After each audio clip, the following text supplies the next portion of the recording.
ஆமென். இப்போ பைபிளை புரட்டுங்க. பழைய ஏற்பாடு பக்கம் 709. பழைய ஏற்பாடு பக்கம் 709 எல்லாரும் பிரட்டியிருப்பீங்க இந்நேரத்துக்கு. அதில் 66வது சங்கீதத்தில் 5வது வசனத்தை எல்லோரும் வாசிங்க. ஒரு மைக்கில் வாசிங்க. தேவனுடைய செய்கைகளை வந்து பாருங்கள், அவர் மனுபுத்திரரிடத்தில் நடப்பிக்கும் கிரியையில் பயங்கரமானவர். அல்லேலூயா, அல்லேலூயா. ஆமென். கர்த்தருடைய வார்த்தை சங்கீதக்காரன் நிமித்தம் அழகாய் வருகிறது. எப்படிப்பட்ட வார்த்தையா இருக்குன்னா, தேவனுடைய செய்கைகளை வந்து பாருங்கள், அவர் மனுபுத்திரரிடத்தில் நடப்பிக்கும் கிரியைகளில் பயங்கரமானவர். அல்லேலூயா. ஆமென். இந்த சங்கீதம் 66ஆம் சங்கீதம் என்பது ஒரு துதியின் சங்கீதமாக பார்க்கப்படுகிறது. துதியின் சங்கீதத்தில் இந்த 66வது சங்கீதம் 9வது சங்கீதமாக குறிப்பிடப்படுகிறது. மன்றாட்டு சங்கீதம், ஜப சங்கீதம், துதித்த சங்கீதம், ஸ்தோத்திர சங்கீதம் சொல்லி பல சங்கீதங்கள் இருப்பது போல இந்த 66வது சங்கீதம் துதியின் சங்கீதமாகிய 9வது சங்கீதமாக பைபிள் என்ன பண்ணப்படுகிறது, குறிப்பிடப்படுகிறது. இந்த துதியின் சங்கீதத்துல, துதிக்கிற சங்கீதத்துல இந்த சங்கீதக்காரன் எப்படியாய் கர்த்தரை வர்ணிக்கிறார்னு பார்த்தா, ஸ்தோத்திரம், பூமியின் குடிகளே நீங்கள் எல்லோரும் தேவனுக்கு முன்பாக கம்பீரமாய் பாடுங்கள், அவர் நாமத்தின் மகத்துவத்தை கீர்த்தனம் பண்ணி அவருடைய துதியின் மகிமையை கொண்டாடுங்கள், தேவனை நோக்கி உமது கிரியைகள் எவ்வளவு பயங்கரமாய் இருக்கிறது, உமது மகத்துவமான வல்லமையின் நிமித்தம் உம்முடைய சத்துருக்கள் உமக்கு இச்சகம் பேசி அடங்குவார்கள்னு சொல்லி இந்த சங்கீதக்காரன் சங்கீதத்தை ஆரம்பிக்கும் பொழுது தேவனை மகிமையாய் மகிமையாய் மகிமைப்படுத்தி இந்த சங்கீதத்தை என்ன பண்றாரு, ஆரம்பிக்கிறாரு. இந்த சங்கீதத்தினுடைய உள் அடக்கமும் உள் நோக்கமும் எப்படிப்பட்டதா இருக்குதுன்னா, ஒன்று கர்த்தரை துதிப்பது, இரண்டாவது தேவ ஜனங்களை வலுவூட்டும்படியாக, தேவ ஜனங்களை வலுவூட்டும்படியாக, அதாவது அவர்களுக்குள் இருக்கிறதா அந்த அனலை தட்டி எழுப்பும்படியாக இந்த துதியின் சங்கீதமானது அமைக்கப்பட்டிருக்கிறது. இங்க சத்துருக்களை குறித்து சொல்லப்பட்டிருக்கிறது, இங்கு தேவைகளை குறித்து சொல்லப்பட்டிருக்கிறது, இங்க நெருக்கங்களை குறித்து சொல்லப்பட்டிருக்கிறது, இங்கு ஜனங்களுடையதான இருதய குமரர்கள் இங்க சொல்லப்பட்டிருக்கிறது, இங்களுடைய அடிமைத்தன வாழ்க்கையை சொல்லப்பட்டிருக்கிறது. இத்தனையும் சொல்லப்பட்டிருந்தாலும் இதன் மத்தியில் கர்த்தர் எப்படி நடத்தினார் என்பதை மெயினாக சங்கீதம் என்ன பண்ணுது, நமக்கு சொல்லுகிறது. பொதுவாகவே தேவ ஜனங்களுடைய வாழ்க்கையில, குறிப்பா இஸ்ரவேல் ஜனங்களுடைய, அதாவது நம்ம முற்பிதாக்களுடைய ஆரம்ப காலமே எப்படிதான் ஆரம்பிச்சிச்சு, வெறுமையும் அடிமையும். அல்லேலூயா. நம்மளுடையதான வாழ்க்கையின் ஆரம்ப புள்ளி ஸ்தோத்திரம், ஆரம்பத்துல செழித்தோங்கி இருந்துச்சு. போக போக போக போக நம்முடைய செழிப்பை நாமளே என்ன பண்ணிட்டோம், கெடுத்து போட்டு விட்டோம். அதனால நம்முடைய முற்பிதாவாகிய தகப்பன் ஆபிரகாமுடைய வாழ்க்கை எப்படி ஆரம்பிச்சிச்சு, வெறுமையும் வனாந்திரமும் அடிமைத்தனமும், இப்படிதான் வாழ்க்கை ஆரம்பிச்சிச்சு.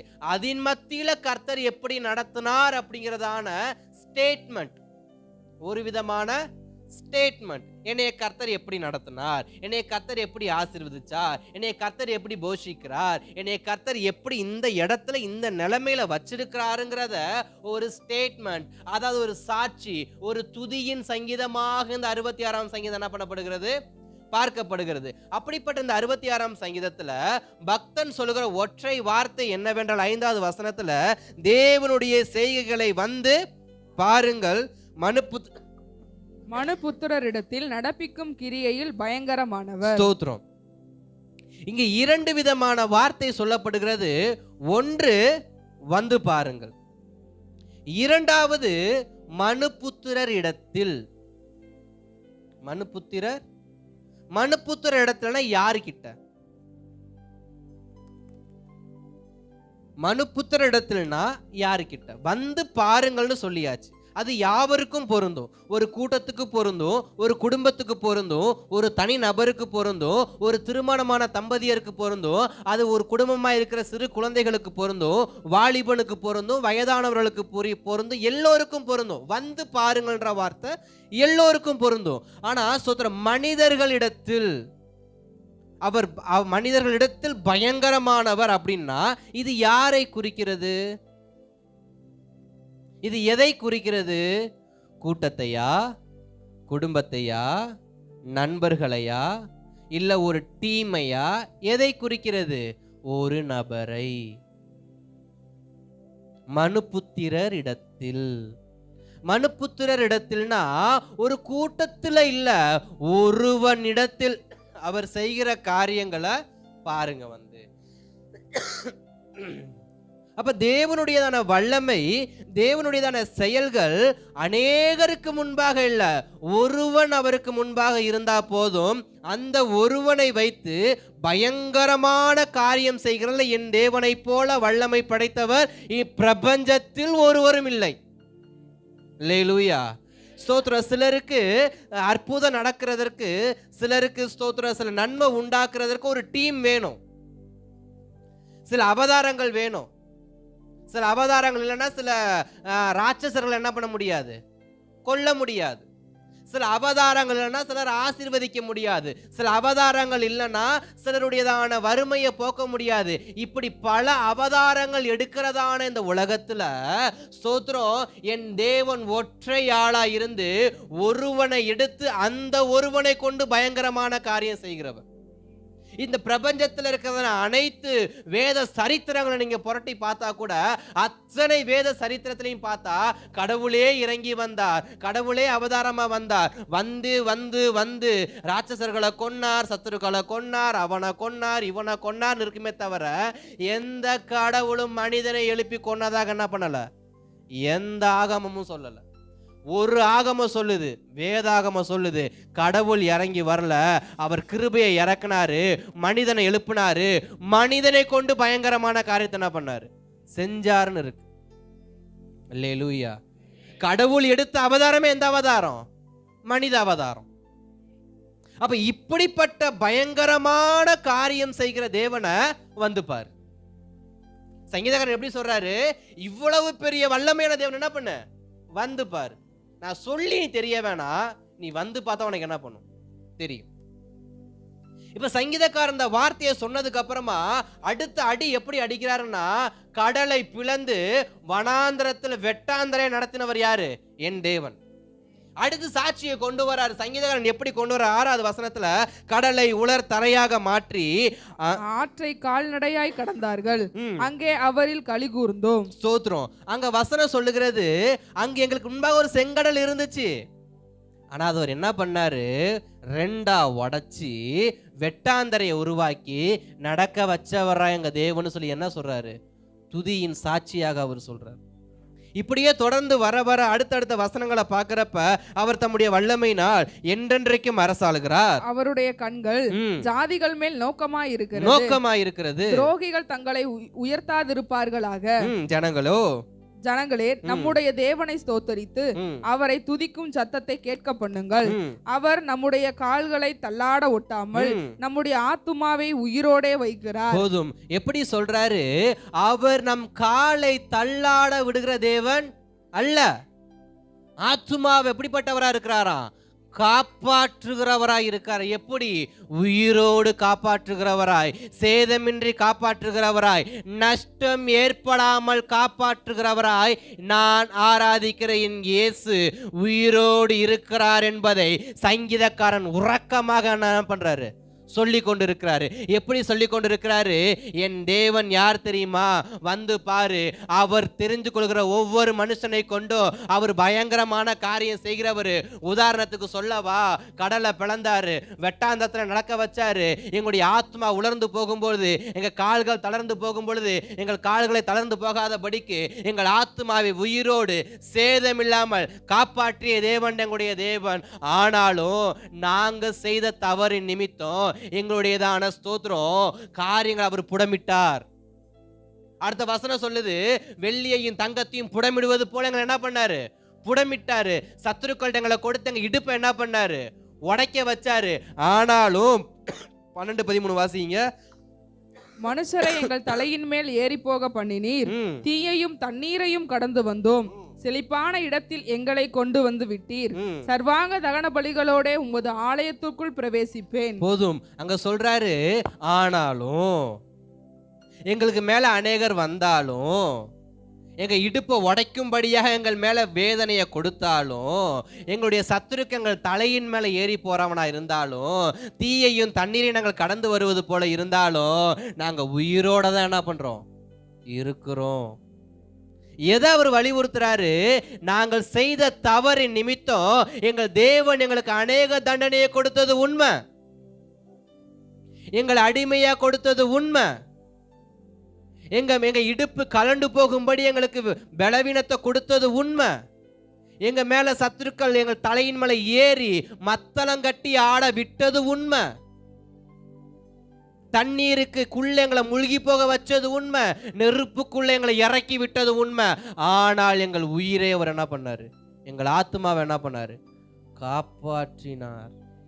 எங்கள் ஆத்துமாவை காப்பாற்றி இன்றைக்கு ஆலயத்தில் அவர் என்ன பண்ணி கொண்டிருக்கிறோம்? துதித்து கொண்டிருக்கிறோம். சும்மா துதிக்கல, சர்வாங்க தகன பலியை எடுத்துக்கிட்டு ஸ்தோத்திரம். அங்க ஒரு வார்த்தை சொல்லப்பட்டிருக்கும், நினப்புகையோடு சேர்த்து. எப்படிப்பட்ட புகை வருதான்? நினப்புகையுடன் கொழுமையானவைகளையும் உமக்கு தகன பலியாக இடுவோம், காளைகளையும் செம்மறியாட்டு கடாக்களையும் உமக்கு பலியிடுவேன். அப்ப எப்படி சொல்றாரு? நாங்க வெறுமையா கர்த்தரை துதிக்க வரலப்பா, எங்களை ஆசீர்வதித்து எங்களை அனுப்பி இருக்காரு. இவ்வளவு தீ எங்களுக்கு கொடுத்தாரு. எங்க இடுப்பை உடைச்சது உண்மை, எல்லாம் உண்மை. ஆனா எங்களை ஆசீர்வதித்ததும் உண்மை.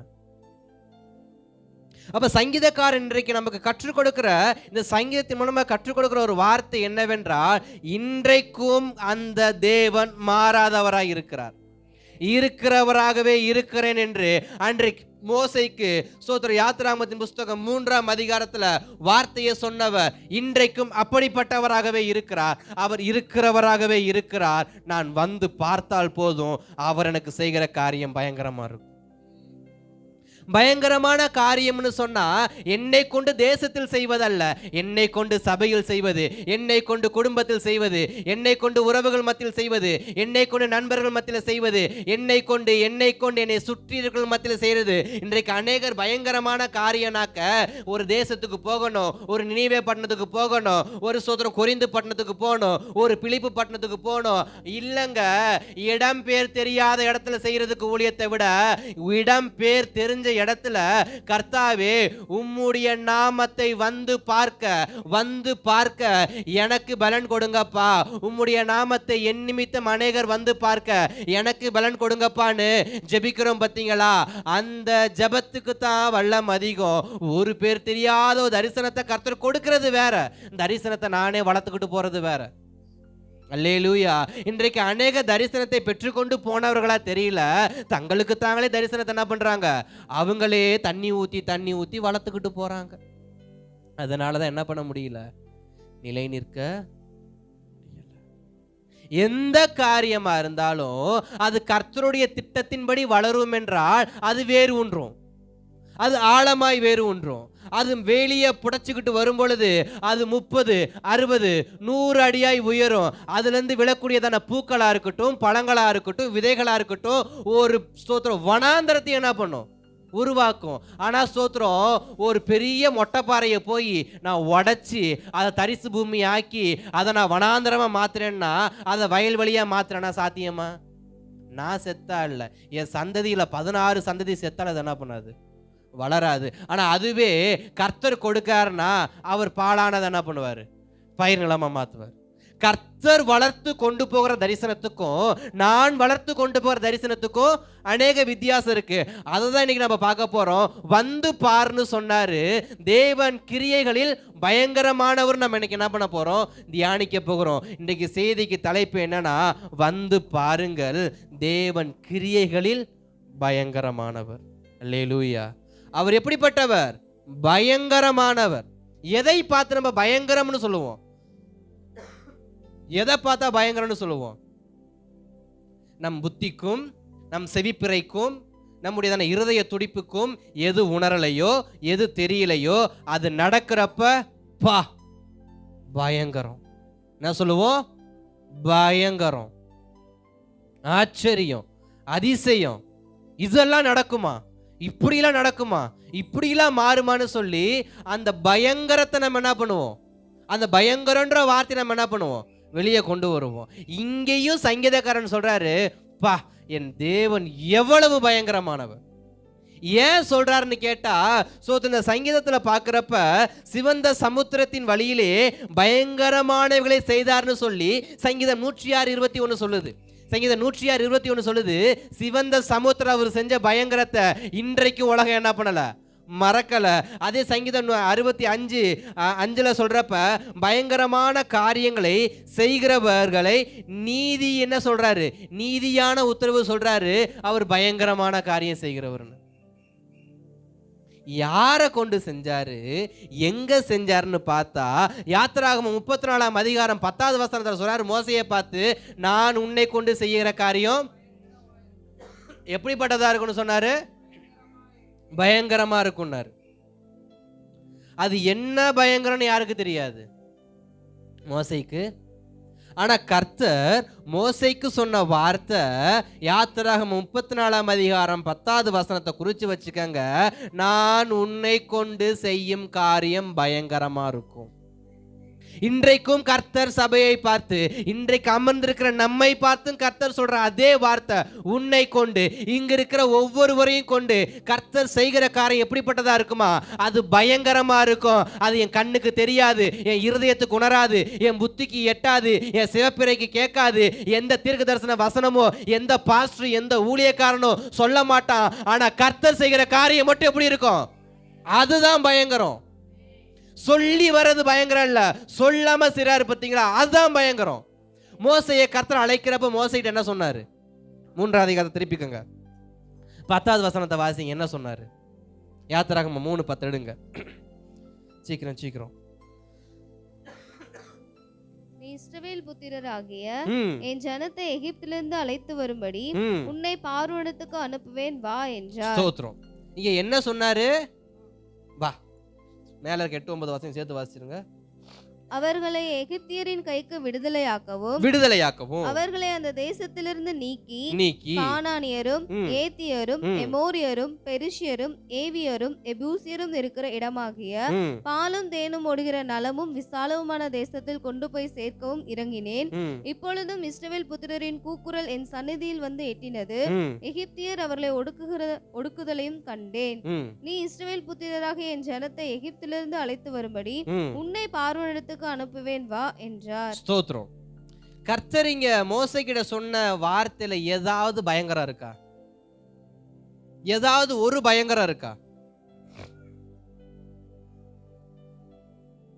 ஏதாவது ஒரு ஆச்சரியப்படுற அளவுக்கு, இல்ல ஆணு வாயை பொழந்துட்டு போற அளவுக்கு ஏதாவது வார்த்தை இருக்கா? இதுதான் கர்த்தருடைய வார்த்தை, இதுதான் கர்த்தருடைய வார்த்தை. எலியா சொல்றப்ப ஒரு வார்த்தையை சொல்லுவாரு. அவரு குகைக்குள்ள ஒளிஞ்சிருக்கும் பொழுது, அதாவது ஆகாசுடைய மனைவிக்கு பயந்துட்டு, ஆகாப்புடைய மனைவிக்கு பயந்துட்டு, ஏசபேலுக்கு பயந்து அவர் சூரியச்செடிக்குள்ள உட்காந்து படுத்திருக்கிறப்ப கர்த்தர் அவரை எழுப்பில, ஏந்திரி என்ன பண்ண ஓடுன்னு சொன்னப்போ ஒரு குகைக்குள்ள போய் ஒளிஞ்சுக்குவார். ஒளிஞ்சுக்கிட்டு இருக்கிறப்ப ஒரு பெரிய காத்தடிக்கும், கர்த்தர் அதில் பேசியிருக்க மாட்டார். ஒரு பெரிய சூறாவளி காத்து வரும், கர்த்தர் அதில் பேசியிருக்க மாட்டார். எல்லாம் ஓஞ்சிச்சு, ஒரு மெல்லிய சத்தம் என்ன பண்ணுச்சு, அதுல கர்த்தர் பேசினார்னு இருக்கும். இப்ப கர்த்தருடைய வார்த்தை எப்படிதான் இருக்கும், அது ஆடம்பரமா இருக்காது. இப்பவும் சொல்றேன், கர்த்தருடைய வார்த்தை எப்படிப்பட்டதா இருக்காது, ஆடம்பரமா வராது. கர்த்தருடைய வார்த்தை அப்படி இப்படின்லாம் வராது, அது மெல்லிசா தான் வரும், அது மென்மையா தான் வரும், அது லெகுவா தான் வரும். அது கேட்கிறப்ப அதுல ஒண்ணுமே இல்லைன்னு தான் தோணும். அநேகருக்கு கர்த்தருடைய வார்த்தை நேருக்கு நேரம் மூஞ்சிக்கு நேரம் வந்தாலுமே எப்படிதான் தெரியுது, ஒண்ணுமே இல்லை, ஒண்ணுமே இல்லை. வார்த்தை இன்னைக்கு எப்படி எதிர்பார்க்கிறாங்க, ஒரு நாள் அந்நிய பாஷையை பேசி ஊன்னு சொல்லி கர்த்தர் உனக்குத்தான் செய்வார்னு சொல்லி தலையில அடிச்சோம்னா என்ன பண்றாங்க, மண்டையை தேய்ச்சிக்கிட்டே கேட்குறாங்க, ஆமா என்கிட்ட தான் கர்த்தர் பேசினாரு. இப்ப சிலருக்கு கர்த்தருடைய வார்த்தையை சொல்லணும், எப்படிதான் சொல்லணும், நல்ல கையில எண்ணெயை தேய்ச்சிக்கிட்டு சட்டார்னு ஒரு அடியை வச்சு உன்னோடு கர்த்தர் இருக்கிறார்னா, ஆமா கர்த்தர் என் கூட தான் இருக்கிறார் கர்த்தர். ஆனா அதுவே மெலிசான வார்த்தைய, மகளே மகனே கர்த்தர் உன் கூட தான் இருக்காரு, கர்த்தரை நடத்தாருன்னு சொன்னா, ஆமா என்ன தப்பு. அப்ப கர்த்தருடைய வார்த்தை இன்னைக்கு அநேகருடைய செவிப்பிரல் என்ன பண்றது இல்ல, அவர் என்ன செய்ய போறாருன்னு சொல்ல மாட்டாரு, என்ன செய்றேன்னு தான் சொல்லுவார். என்ன செய்றேன்னு தான் விஷயம், எப்படி செய்ய போறன்றது விஷயம் கிடையாது. மோசே கிட்ட அவர் சொன்ன ஒரே ஒரு வார்த்தை என்ன, என் ஜனங்கள் பார்வோன் நிமித்தம் துன்பப்படுறாங்க, அவங்கள நீ என்ன பண்ணு, கூட்டிட்டு வா. இவ்வளவுதான் அவர் சொன்ன வார்த்தை. இந்த ஒற்றை வார்த்தையை மட்டும்தான் மோசைக்கு சொன்னாரு. மற்றபடி மோசையை கொண்டு என்னென்ன காரியம் செய்வேன்னு அவர் என்ன பண்ணல, சொல்லல. அதனால இப்ப மோசை என்ன தெரியுமா ஆயிப்போச்சு, மோசைக்கு போக பிடிக்கல. இன்றைக்கு நமக்கும் அநேக நேரத்துல கர்த்தருடைய வார்த்தை வந்தும் அதை கேட்க என்ன பண்றது இல்ல, கேட்க நல்லா இருக்கு, ஆனா செய்யறதுக்கு மனசு இல்ல.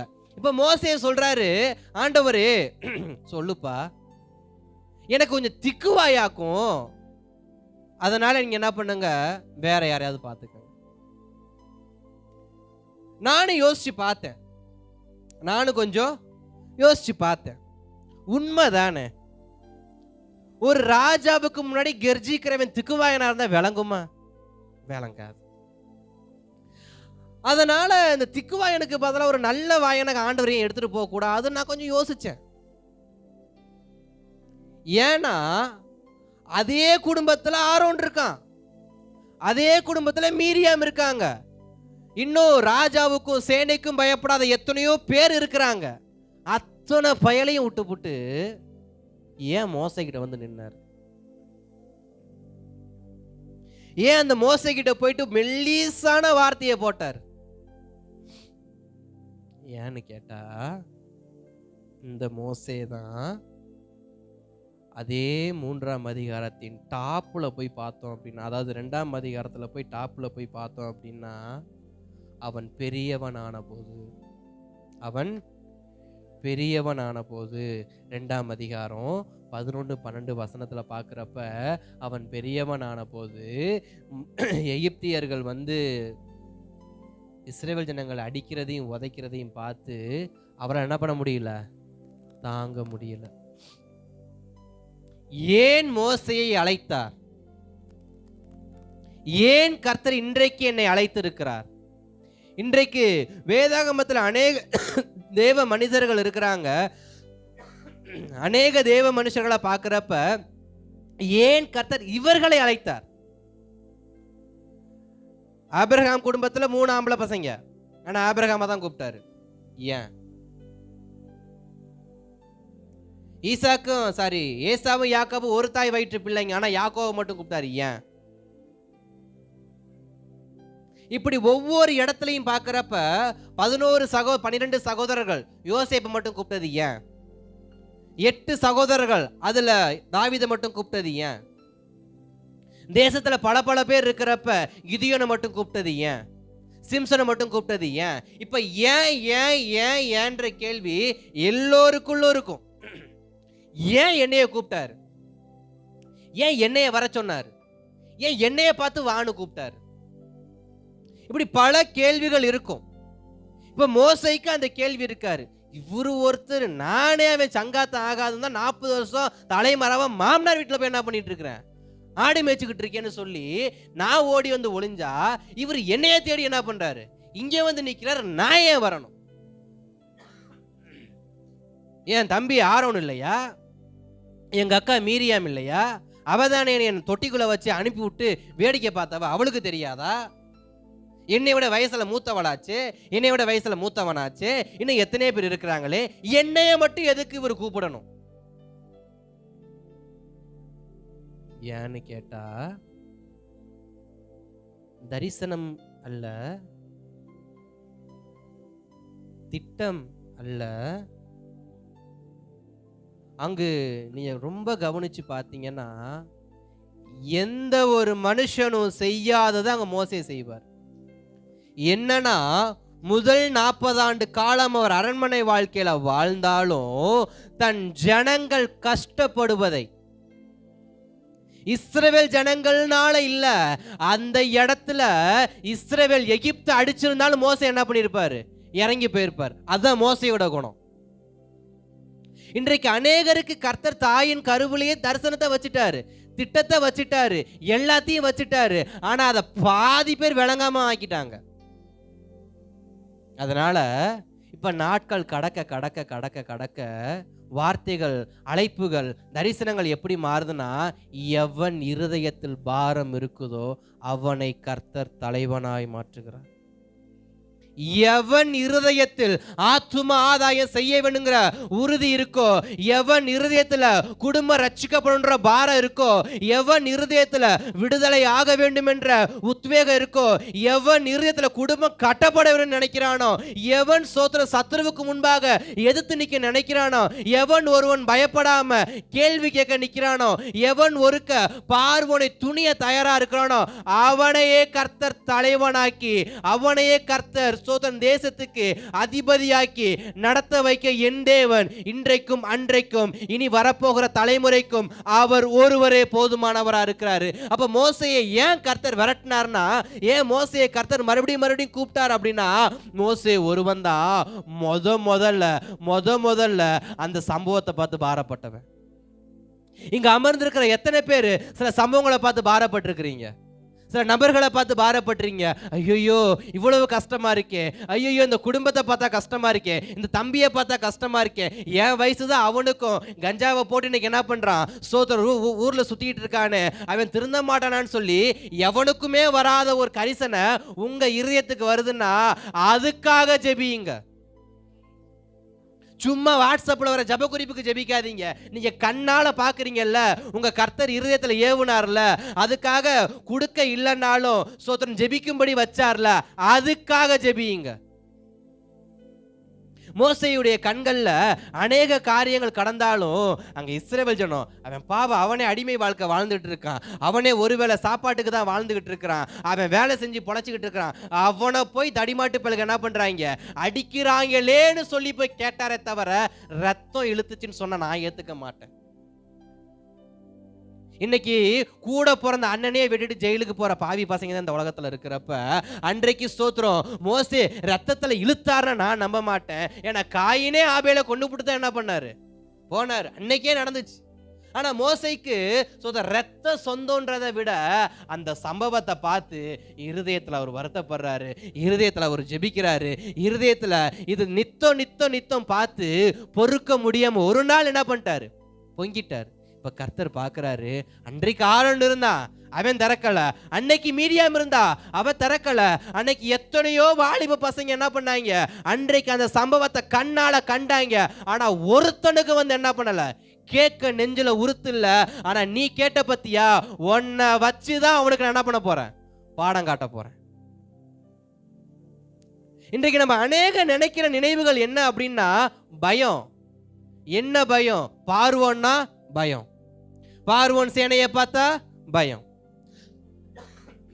இப்ப மோசைக்கு என்ன பயம் அப்படின்னு பார்த்தாக்க 3ஆம் அதிகாரம் கீழே வாசிங்க, 13ல இருந்து சில வசனத்தை வாசிங்கன்னா, அப்பொழுது மோசே தேவனை நோக்கி, நான் இஸ்ரவேல் புத்திரரிடத்தில் போய் உங்கள் பிதாக்களுடைய தேவன் உங்களிடத்தில் என்னை அனுப்பினார் என்று நான் அவர்களுக்கு சொல்லும் போது அவருடைய நாமம் என்னவென்று அவர்கள் என்னிடத்தில் கேட்டால் நான் அவர்களுக்கு என்ன சொல்லுவேன் என்றான். போதும்.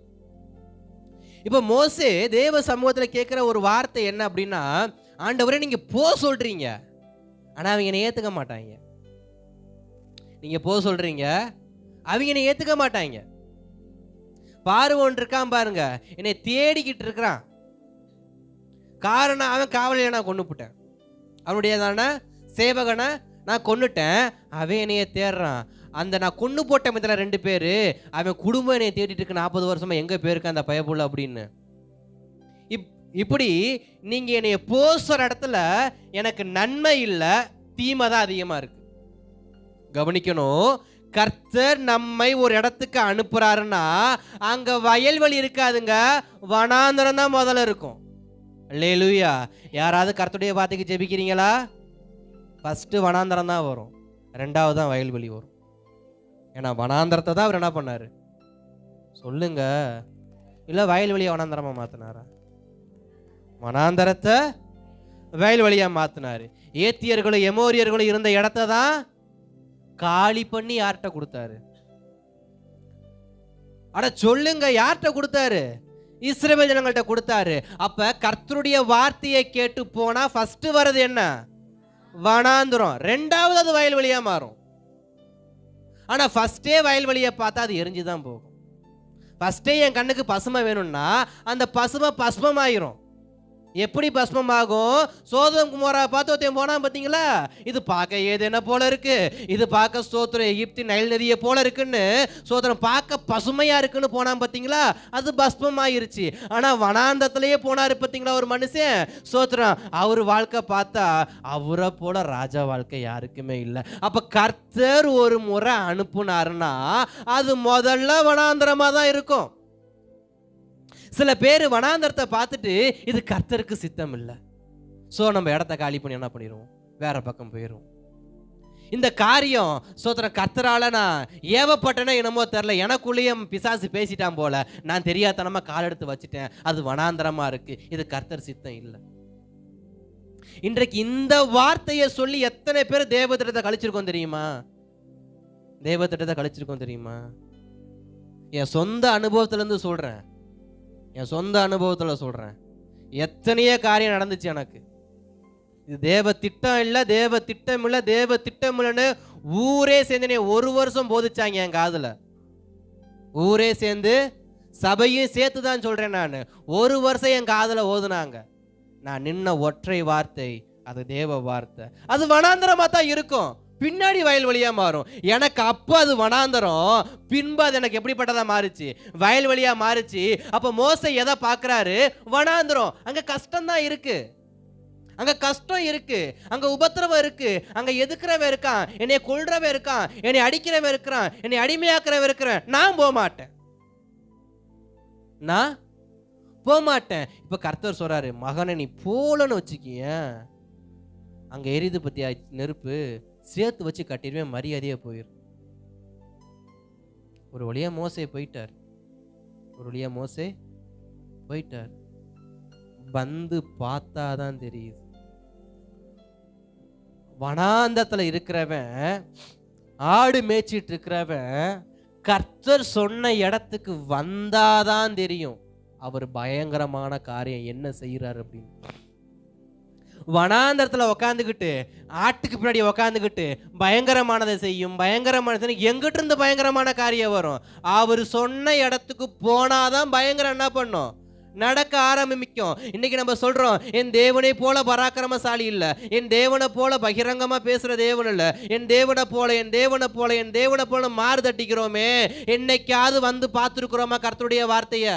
என்னைக்காவது கர்த்தருடைய வார்த்தையில போய் நின்றுக்கிறோமா? வனாந்தத்தை பார்த்தா நமக்கு ஹார்ட் அட்டாக் வந்துருது. வனாந்தத்தை பார்த்த உடனே அட்டாக் ஆகி ஆஸ்பத்திரியில் போய் விழுந்துடுறோம். வனாந்தரத்தை கடந்தாதாங்க வயல்வெளி வரும். வனாந்தரத்தை கடக்காம ஒருத்தன் வாழ்க்கையிலையும், அது ஊழியக்காரா இருக்கட்டும், விசுவாசியா இருக்கட்டும், எவ்வளவு பேர் தீர்க்கதரிசியவனா இருக்கட்டும், வனாந்தரத்தை பார்க்காத ஸ்தோத்திரம் வயல் நிலை எதுவுமே கிடையாது. அப்ப மோசே சரி போங்க போயிட்டாரு. ஆனா மோசே நினைக்கல, நினைக்காத ஒன்ன கர்த்தர் மோசைக்கு வச்சது என்னன்னா, அவனை கொண்டு அவர் பயங்கரமான காரியத்தை செஞ்சாரு. என்ன காரியம்? 10 வாதை வந்தது. 10 வாதையும் மோசை நினைக்கல. ஒவ்வொன்றையும் கர்த்தர் சொல்ற இரவுல தான் சொன்னார். லிஸ்ட் போட்டு கர்த்தர் கொடுக்கல. 10 கற்பனைகளை கொடுத்த மாதிரி ஒரு கல்லை எடுத்து டே 1 இதை நான் செய்ய போறேன், டே 2 இதை செய்ய போறேன், டே 3 இதை செய்ய போறேன், டே 4 இதை செய்ய போறேன்னு அவர் ப்ரோக்ராம் லிஸ்ட் கொடுக்கல. ஸ்தோத்திரம். முத நாள் வராரு, ஸ்தோத்திரம், அப்படியே கம்பீரமா வந்து பாம்பை போட்டாரு, சரி கோலை போட்டாரு, கோம்பு பாம்பா மாறிச்சு. அவன் பதிலுக்கு ஒரு கோலை போட்டான், அதுவும் பாம்பா மாறிச்சு. எல்லாம் ஒண்ணுக்குள்ள ஒண்ணு முழுங்கி போட்டு நிக்கிது எல்லாம். இப்ப கர்த்தர் பாக்குறாரு, சரி ரைட்டு. மோசே கிட்ட எதுவுமே சொல்லல, மோசே வந்துட்டார். மோசே தனிமையாக ஜெபிக்கிறாரு. கர்த்தர் நெக்ஸ்ட் டே பிளானை சொல்கிறார். அப்போ கர்த்தர் எப்படி நடத்துவார்? ஸ்டெப் பை ஸ்டெப்பாக தான் நடத்துவார். கர்த்தர் எப்படி நடத்துவார்? ஸ்டெப் பை ஸ்டெப்பாக தான் நடத்துவார். அதுதான் ஒரு மனிதனுடையதான ஆவிக்குரிய வாழ்க்கைக்கு நல்ல உயர்வு. அல்லேலூயா. ஒரு ஆவிக்குரிய மனுஷனுக்கு, ஒரு நல்ல ரட்சிக்கப்பட்ட குடும்பத்துக்கு, கர்த்தருடைய வார்த்தையை நம்புற குடும்பத்துக்கு எது நல்ல உயரம்னா ஸ்டெப் பை ஸ்டெப்பா போறது தான்.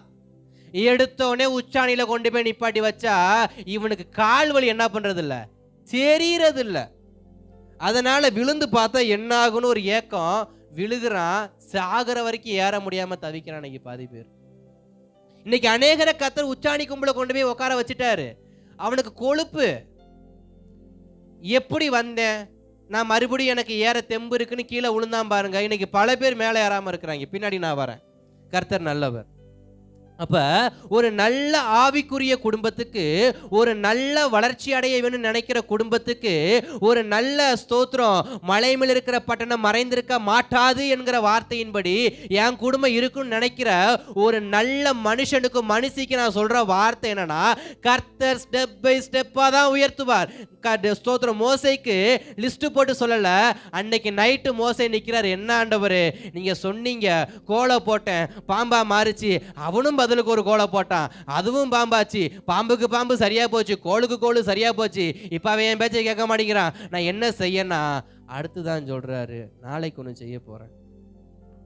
தண்ணியை ரத்தமா மாத்து, வண்டை கொண்டு வா, தவளையை கொண்டு வா. அதையும் லிஸ்ட் சொல்லல, ஒவ்வொன்னா சொல்றாரு. ஒவ்வொன்றுக்கு இடையில 2 நாள் 3 நாள் கேப் விடுறாரு. கேப் விட்டு செய்கிறார். ஆனால் மோசைக்கு இது தெரியாது. இன்னைக்கு அநேகருக்கு தெரியறது இல்லை. வந்தாதான் தெரியும் அவர் பயங்கரமான காரியம் என்னன்னு. சும்மா உக்காந்துக்கிட்டு எனக்கு ஒன்றுமே செய்யலன்னு சொல்லி தயவு செஞ்சு தேவனை குற்றப்படுத்தாதீங்க.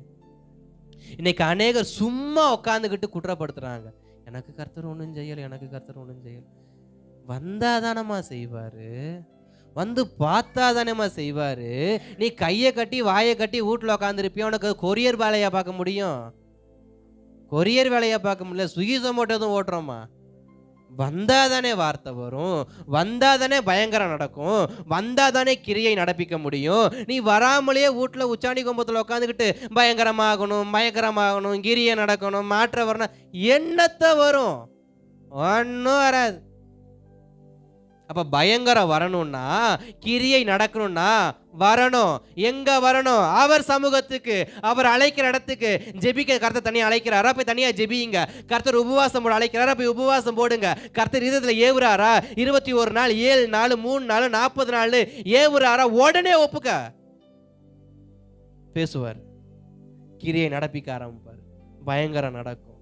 ஆனா எதுவுமே செய்ய மாட்டேன், பயங்கரம் மட்டும் நடக்கணும்னா, தலையில இடி வந்தா கூட என்ன பண்ண மாட்டான், நம்பால் அசர மாட்டான்.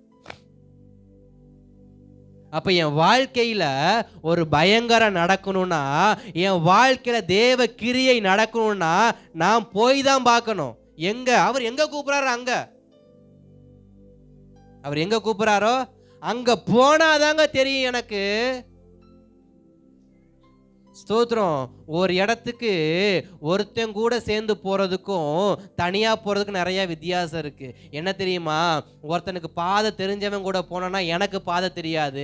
ஆனா நானே தனியா போனா நானே பாதை என்ன பண்ணுவேன், உருவாக்குவேன். அதுதான் தேவ திட்டம். ஸ்தோத்திரம். தேவன் ஒவ்வொன்னா சொல்லி என்ன பண்ண மாட்டார், கூடவே வர மாட்டாரு. கொண்டு போய் வனாந்தத்துல இறக்கி விட்டுருவாரு. அடிச்சு பிடிச்சி வா, எல்லாம் பாதையா மாறும் அப்படின்ட்டுன்னு. ஆனா எப்ப ஸ்ட்ரகிள் ஆகுறோமோ அப்ப வார்த்தையை கொடுப்பார். 10 வாதைகள் செய்யறப்ப மோசே ஸ்ட்ரகிள் ஆக, ஏன்னா அவர் எகிப்துல சேஃபா இருக்கிறாரு. ஆனா ஸ்தோத்திரம், 10 வாதையை முடிச்சிட்டு எகிப்தின் பார்டருக்கு வந்தாரு பாருங்க. எங்க வந்தாரு? எகிப்தோட பார்டர் எல்லைக்கு வரும்பொழுது ஸ்ட்ரகிள் ஆன. என்ன தெரியுமா? பாதை தெரியல. இப்ப எகிப்தை விட்டு வர்றதுக்கு மோசைக்கு பாதை தெரியும். இன்னைக்கு நமக்கு தாராபுரத்தை விட்டு சோத்தன் திருப்பூருக்கு போக பாதை தெரியும், கோயம்புத்தூருக்கு போக பாதை தெரியும், பழனிக்கு போக பாதை தெரியும், கரூருக்கு போக பாதை தெரியும். ஆனா இங்கிருந்து சென்னைக்கு போக எனக்கு என்ன தெரியாது, கன்னியாகுமரிக்கு போக எனக்கு என்ன தெரியாது. ஏன்னா இதெல்லாம் நம்ம பக்கத்தில் இருக்கிற மாவட்டம். இதுக்கு இங்கேருந்தே பஸ் இருக்கு. ஆனா சென்னைக்கு இங்கேருந்து பஸ் கிடையாது. 2-3 பஸ் மாறி தான் போகணும். இப்போ மோசே எங்க வந்துட்டாரு? பார்டருக்கு வந்துட்டாரு. இப்போ தெற்கு வடக்கு தெரியல எங்கிட்டு போறதுன்னு. கர்த்தருடைய வார்த்தை வருது. அந்த தெரியுது பத்தியா கடல், அதை பொழந்துரு. மோசேயுடைய இந்த வாழ்க்கை வர கடந்த 80 ஆண்டு காலத்துல மோசே கடல் 2ஆ பொழந்த சரித்திரம் எங்கேயுமே கிடையாது. மோசே கேட்டதும் கிடையாது, மோசேக்கு முன்னாடி கர்த்தர் செஞ்சதும் கிடையாது. ஆதாம் தோன்றி மோசே இந்த 80வது வயது இந்த நாள் வரைக்கும் ஒரு செங்கடலை பிளந்து நடந்தது இல்லை. செங்கடலை விழுங்க ஒரு சின்ன வாய்க்கால கூட அவன் என்ன பண்ணது இல்லை, தாண்டினது கிடையாது. ஆனா இப்ப ஸ்தோத்திரம், இதுவரை செய்யாத அற்புதங்களை இப்ப கர்த்தர் மோசையை கொண்டு செய்ய காரணம் தெரியுமா? மோசே வந்ததுனால. மோசே வந்து பார்த்ததால அங்க முச்செடி மத்தியில ஸ்தோத்திரம் அக்கினி ஜுவாலையாய் தோன்றியனை ஒருத்தர் கூப்பிட்டாரு, வான்னு கூப்பிட்டாரு, வந்து பாருன்னு கூப்பிட்டாரு. அப்படி வந்து பார்த்தவனுக்கு செஞ்ச பயங்கரம் தான் செங்கடலை பிளந்தது. அல்லேலூயா. இன்னைக்கு சிலருடையதான வாழ்க்கையின் வாசல் திறக்கப்படணும்னா கர்த்தரிடத்துக்கு வந்தாதான் முடியும். கர்த்தருடைய சமூகத்துக்கு போனாதான் முடியும். கர்த்தருடைய சமூகத்துக்கு நான் போமாட்டேன்னு உக்காந்துட்டு வாசலுக்கு ஜெபம் பண்ணா என்ன போல குருட்டு போய் அந்த உலகத்துல எவனும் இருக்க மாட்டான். அல்லேலூயா. வாசல் திறக்கணும்னா வந்தாதான் உண்டு. வந்து பார், கர்த்தருடைய சமூகத்துக்கு வந்து பார். அவரை போல பயங்கரமான ஒரு ஆளை காடு நான் பார்த்துக்கிறேன். இவரை போல ஒரு பயங்கரம் செய்ய யாரால முடியுமா? அதனாலதான் ஸ்தோத்திரம் சங்கீதம் 66 6 7 8 வாசிச்சோம். கடலை பிளந்து வெட்டாந்தல் நடக்க வச்சாரா என் தேவன். இந்த பயங்கரத்தை யாராவது செஞ்சு காட்டுங்கடா. முடியாதுல்ல, முடியாதுல்ல. ஆனா மோசையை கொண்டு கர்த்தர் செஞ்சார். மோசே வந்தாரு, மோசே நின்னாரு. மோசைக்கு முன்னாடி வனாந்தரம் காட்டப்பட்டுச்சு. மோசைக்கு முன்னாடி எதிர்ப்பு இருந்துச்சு. மோசைக்கு முன்பாக மரண பயம் இருந்துச்சு. மோசைக்கு முன்பாக சில அடியாட்கள் இருந்தாங்க. மோசையின் உயிருக்கு உத்தரவாதம் இல்லாத இடத்துல தான் மோசை என்ன பண்ணாரு? போய் நின்னாரு. இன்னைக்கு சில இடத்துல உங்களுக்கு உத்தரவாதம் இல்லையா? கர்த்தரே உத்தரவாதியா மாறுவார். சில இடத்துல உத்தரவாதம் இல்லை. சில இடத்துல நான் போய் நிற்க எனக்கு பயமா இருக்கு. சில இடத்துல பேச எனக்கு பயமா இருக்கு. சில இடத்துக்கு போக முடியலன்னா நீ ஆளை கூட்டு போக தேவையில்லை. கர்த்தரே உனக்கு ஸ்தோத்திரம் எப்படிப்பட்டவராக இருப்பாரு? துணையா வந்து நிற்பாரு. கர்த்தரே ஆதரவா நிற்பாரு. அவரை வைத்து செய்கிற காரியம் எப்படிப்பட்டதா இருக்கும்? பயங்கரம் பயங்கரம் பயங்கரமாயிட்டே இருக்கும். அனுப்புறது கர்த்தராச்சு, எப்படி தனியா விட்டுருவாரு? இந்த தேசத்துக்கு வந்து 5 வருஷம் ஆச்சு, தனியா தான் வந்தேன். இன்னைக்கும் கர்த்தர் நிற்க வச்சிருக்கிறாரு. 5 வருஷங்கிறது அவர் பார்வையில் சொற்ப காலம்தான். ஆனால் எனக்கு அது கொஞ்சம் பெருசு. எனக்கு அது கொஞ்சம் பெருசு. சொந்தங்கள் கிடையாது, கூட பிறந்த உறவுகள் கிடையாது. ஸ்தோத்திரம். இந்த தேசத்துக்கு நான் வரும்பொழுது நான் யாருன்னு உங்களுக்கு தெரியாது, நீங்கள் யாருன்னு எனக்கு தெரியாது. ஆனால் கர்த்தர் இந்த தேசத்துலையும் 5 வருஷமா ஒற்றை மனுஷனை சர்வே பண்ண வச்சிருக்காருன்னா இது என்னுடைய பலன் இல்லை, இது அவருடைய பயங்கரம். அல்லேலூயா. இது என்னுடைய பலன் கிடையாது. சிலர் நினைக்கலாம் பாஸ்ட்டுக்கு நிறைய அனுபவம் இருக்கு, பாஸ்ட் நிறைய படிச்சிருக்காரு, பாஸ்ட்டுக்கு அந்த அறிவு இந்த அறிவு. எனக்கு வந்து எந்த அறிவும் இல்லை. ஸ்தோத்திரம். என் குடும்பத்தை கேட்டு பாருங்க என் அறிவு எவ்வளோ பெருசுன்னு அவங்க சொல்லுவாங்க. எங்கள் பாஸ்ட்டை கேட்டு பாருங்க என் அறிவு எவ்வளோ பெருசுன்னு அவர் சொல்லுவார். எனக்கு அறிவும் கிடையாது, ஒரு மண்ணாங்கட்டியும் கிடையாது. என்னை நடத்துனது கர்த்தருடைய பயங்கரம். இன்னைக்கு இவ்வளவு தெளிவுள்ளவனா இருக்கேன்னா கர்த்தருடைய பயங்கரம் தான் காரணம். என் திறமை கிடையாது, என் அனுபவமும் கிடையாது, அவருடைய பயங்கரம். வந்து பாருங்க, போய் நின்று தான் பாருங்களேன். அவர் பயங்கரன்னு அவரு காட்டுவார். கர்த்தருடைய பயங்கரத்தை கர்த்தர் நிச்சயமா காட்டுவார். தொடர்ந்து தியானிக்க நிறைய வார்த்தைகள் இருக்கு. உபாகமத்தின் புஸ்தகத்துல 34ஆம் அதிகாரத்துல 9வது வசனத்துல எத்தனையோ பேர் இருக்க கர்த்தரையே மோசையை கூப்பிட்டு யோசுவா தலையில போய் கையை வைக்க சொன்னார். எத்தனையோ பேர் இருக்க, ஏன் கர்த்தர் கொண்டு போய் மோசையை எழுப்பி யோசுவா தலையில கை வைன்னு ஏன் சொன்னார்? எத்தனையோ வாலிபர்கள் இருந்தாங்கல்ல, காலேப்பு இருந்தான்ல, காலேப்பு யோசுவா தானே ஒன்னா போனாள். அதில் 2 பேர் தான் நற்செய்தியை கொண்டு வந்தாங்க. ஏன் மோசையை விட்டு காலை போட்டு மோசையை தர யோசுவா தலையில போய் மோசையை கை வைக்க சொன்னார்? ஏங்க சொன்னார்? காலேப்பும் ஜெபிக்கிறான், யோசுவாவும் ஜெபிக்கிறாரு. காலேப்பும் யோசுவாவும் போய் தான் நற்செய்தியை கொண்டு வந்தாங்க. ஆனால் ஏன் கர்த்தர் போய் ஸ்தோத்திரம் மோசையை எழுப்பி நீ சாக போகிற காலத்தில் நீ போய் ஏன் ஸ்தோத்திரம் யோசுவாவை ஆசீர்வாதம் பண்ணி ஏன் சொன்னார்? ஏன் சொன்னார்? ஏதாவது யோசனை இருக்கா? ஒரே சபையில் இருக்கிறேன், என்னைய ஆசீர்வதிக்கிறாரு, அவனை ஆசீர்வதிக்கலை. ஒரே சபையில் இருக்கிறேன், ஒரே தேவனை ஆராதிக்கிறேன், ஒரே குடும்பத்தில் இருக்கிறேன், ஆனால் கர்த்தர் அவனை ஆசீர்வதிக்க என்னையை மட்டும் என்ன பண்ண மாட்டேங்கிறாரு? சொல்லுங்க. வாய் ஒன்று இருக்கா? அதில் வார்த்தைன்னு ஒன்று இருக்கா? இல்லை நாக்கு ஈக்கு யாருக்கா துண்டாடப்பட்டிருக்கா? இல்லைல்ல, இருக்குல்ல. கொஞ்சம் கூட வாங்க, பேசிக்கிட்டே பிரசங்கத்தை கேட்போம். அல்லேலூயா. ஸ்தோத்திரம். ஒரே குடும்பத்தில் இருக்கிறாங்க, ஒரே கோத்திரத்தில் இருக்கிறாங்க, ஒரே நண்பர்களா இருக்கிறாங்க, ஒரே விதமா ஜெபிக்கிறாங்க, எல்லாம் நடக்குது. ஆனா கர்த்தர் காலேப்பை ஆசீர்வதிக்க சொல்லல. கர்த்தர் ஆசீர்வதிக்க சொன்னது யார? யோசுவாவை. காரணம் என்ன?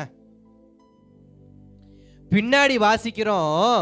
யாத்திராகமம் 33 அதிகாரம் 11வது வசனத்துல ஸ்தோத்திரம், மோசே ஸ்தோத்திரம் தேவ வார்த்தையை கேட்கும்படி போனாரு. கர்த்தரை முகமுகமா தரிசிச்சாரு. ஒரு சிநேகிதனோடு பேசுவது போல கர்த்தர் மோசையோடு பேசினாரு. மோசே எழும்பி போனாரு. பின்னாடி இருக்கிற வசனம் சொல்லுது, வாலிபனாகிய யோசுவாவோ ஆசரிப்பு கூடாரத்தை விட்டு பிரியாது இருந்தான். ஆசிரிய கூடத்தை விட்டு பிரியாது இருந்தான். ஏன் தெரியுமா? ஸ்தோத்திரம், கர்த்தர் ஸ்தோத்திரம் யோசுவாவை பிடிச்சாரு. யோசுவா ஆசிரிய கூடத்துல விழுந்து கிடந்ததுனாலயா? சொல்லுங்க. ஆமான்னு சொல்லுவீங்களே. ஆமாம் பாஸ்டர், காலேப்பு ஆசிரிய கூடத்துக்கு போல யோசுவா தான் ஆசிரிய கூடத்துல கடந்தாருன்னு சொல்லுவீங்களே. அப்படியா? இல்ல, ஊழியக்காரனை நேசிச்சு ஊழியக்காரன் வர வரைக்கும் ஆசிரியப்படத்தில் இருந்தான் பார்த்தீங்களா? அதனால ஊழியக்காரன் தேசத்து ஜனங்களுக்காக ஜெபிக்க போறானே, அந்த ஊழியக்காரனுடைய சுகம் உண்டாகணும், அந்த ஊழியக்காரனுக்கு பலன் உண்டாகணும், அந்த ஊழியக்காரனோட கர்த்தர் பேசணும், அந்த ஊழியக்காரனுடைய வார்த்தையை ஜனங்கள் கேட்கணும்னு ஊழியக்காரனுக்கு பின்புறத்துல இருந்து ஊழிய செஞ்சு ஜெபிச்சான் பார்த்தீங்களா? அந்த ஜெபத்தை கர்த்தர் கேட்டாரு. அநேக நேரத்தில் கர்த்தர் வெளியரங்கமான ஜெபத்தை கேட்கிறாரு இல்லையோ? இப்படிப்பட்ட மறைமுகமாய் மறைமுகமாய் மறைமுகமாய் எத்தனை பேர்லாம் ஜெபிக்கிறீங்களோ, எத்தனை பேர்லாம் ஊழியம் உங்களையே கர்த்தர் அடுத்த தலைமுறைக்கு தலைவராய் கொண்டு வருவார்னாலும் ஆச்சரியப்பட ஒண்ணும் இல்ல. அல்லேலூயா. ஸ்தோத்திரம்.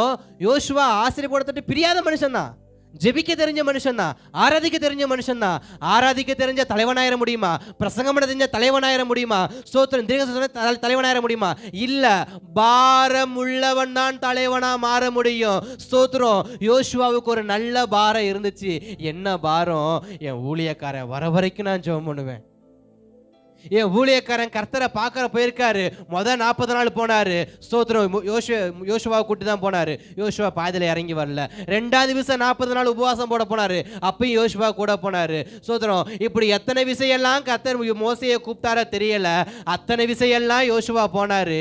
யோசுவாவும் 40 நாள் இருந்தாரு, மோசையும் 40 நாள் இருந்தாரு. ஆனா 2 பேருக்கு ஒரு வித்தியாசம். பேசினது மோசை கிட்ட மட்டும்தான். ஏன்னா ஸ்தோத்திரம், மோசைக்கும் யோசுவாவுக்கும் ஒரு மலையுடையதான பாதி அளவு வித்தியாசம் இருக்கு. ஒரு மலையுடைய அடிவாரத்தில் ஜனங்கள் இருக்கிறாங்கன்னா மிடில் யோசுவா இருப்பாரு, டாப்ல தான் யார் இருப்பா? மோசை இருப்பாரு. இப்ப ஸ்தோத்திரம், யோசுவாவால ஓரக்கண்ணால போய் என்ன பண்ண முடியாது? அங்க நடக்கிற சம்பவத்தை பார்க்க முடியாது. எதுவுமே தெரியாம இரவும் பகலும் 40 நாள் ஒருத்தன் ஸ்தோத்திரம் உத்தரவாதம் கொடுத்துருக்கிறான் பார்த்தீங்களா?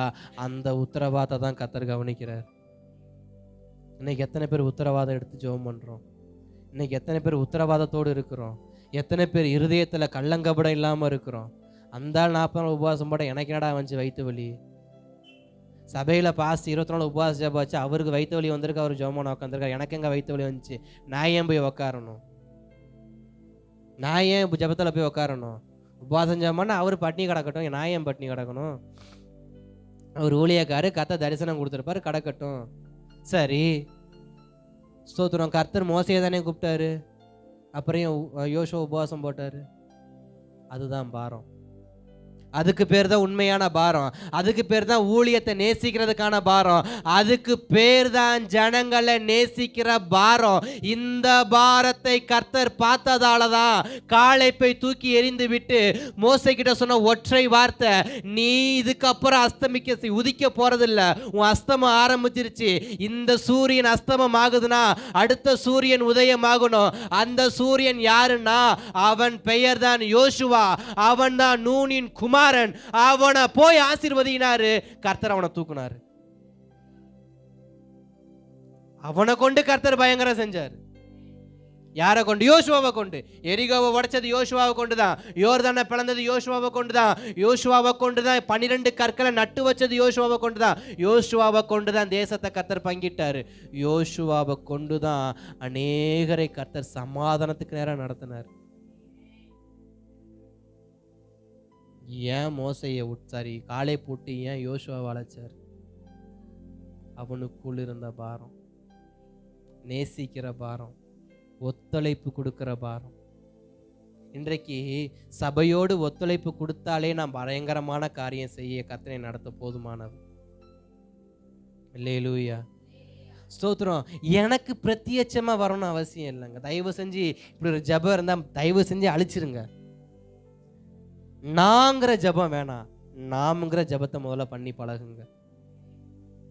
நான் இல்லை, நாங்க நாங்க நாங்க.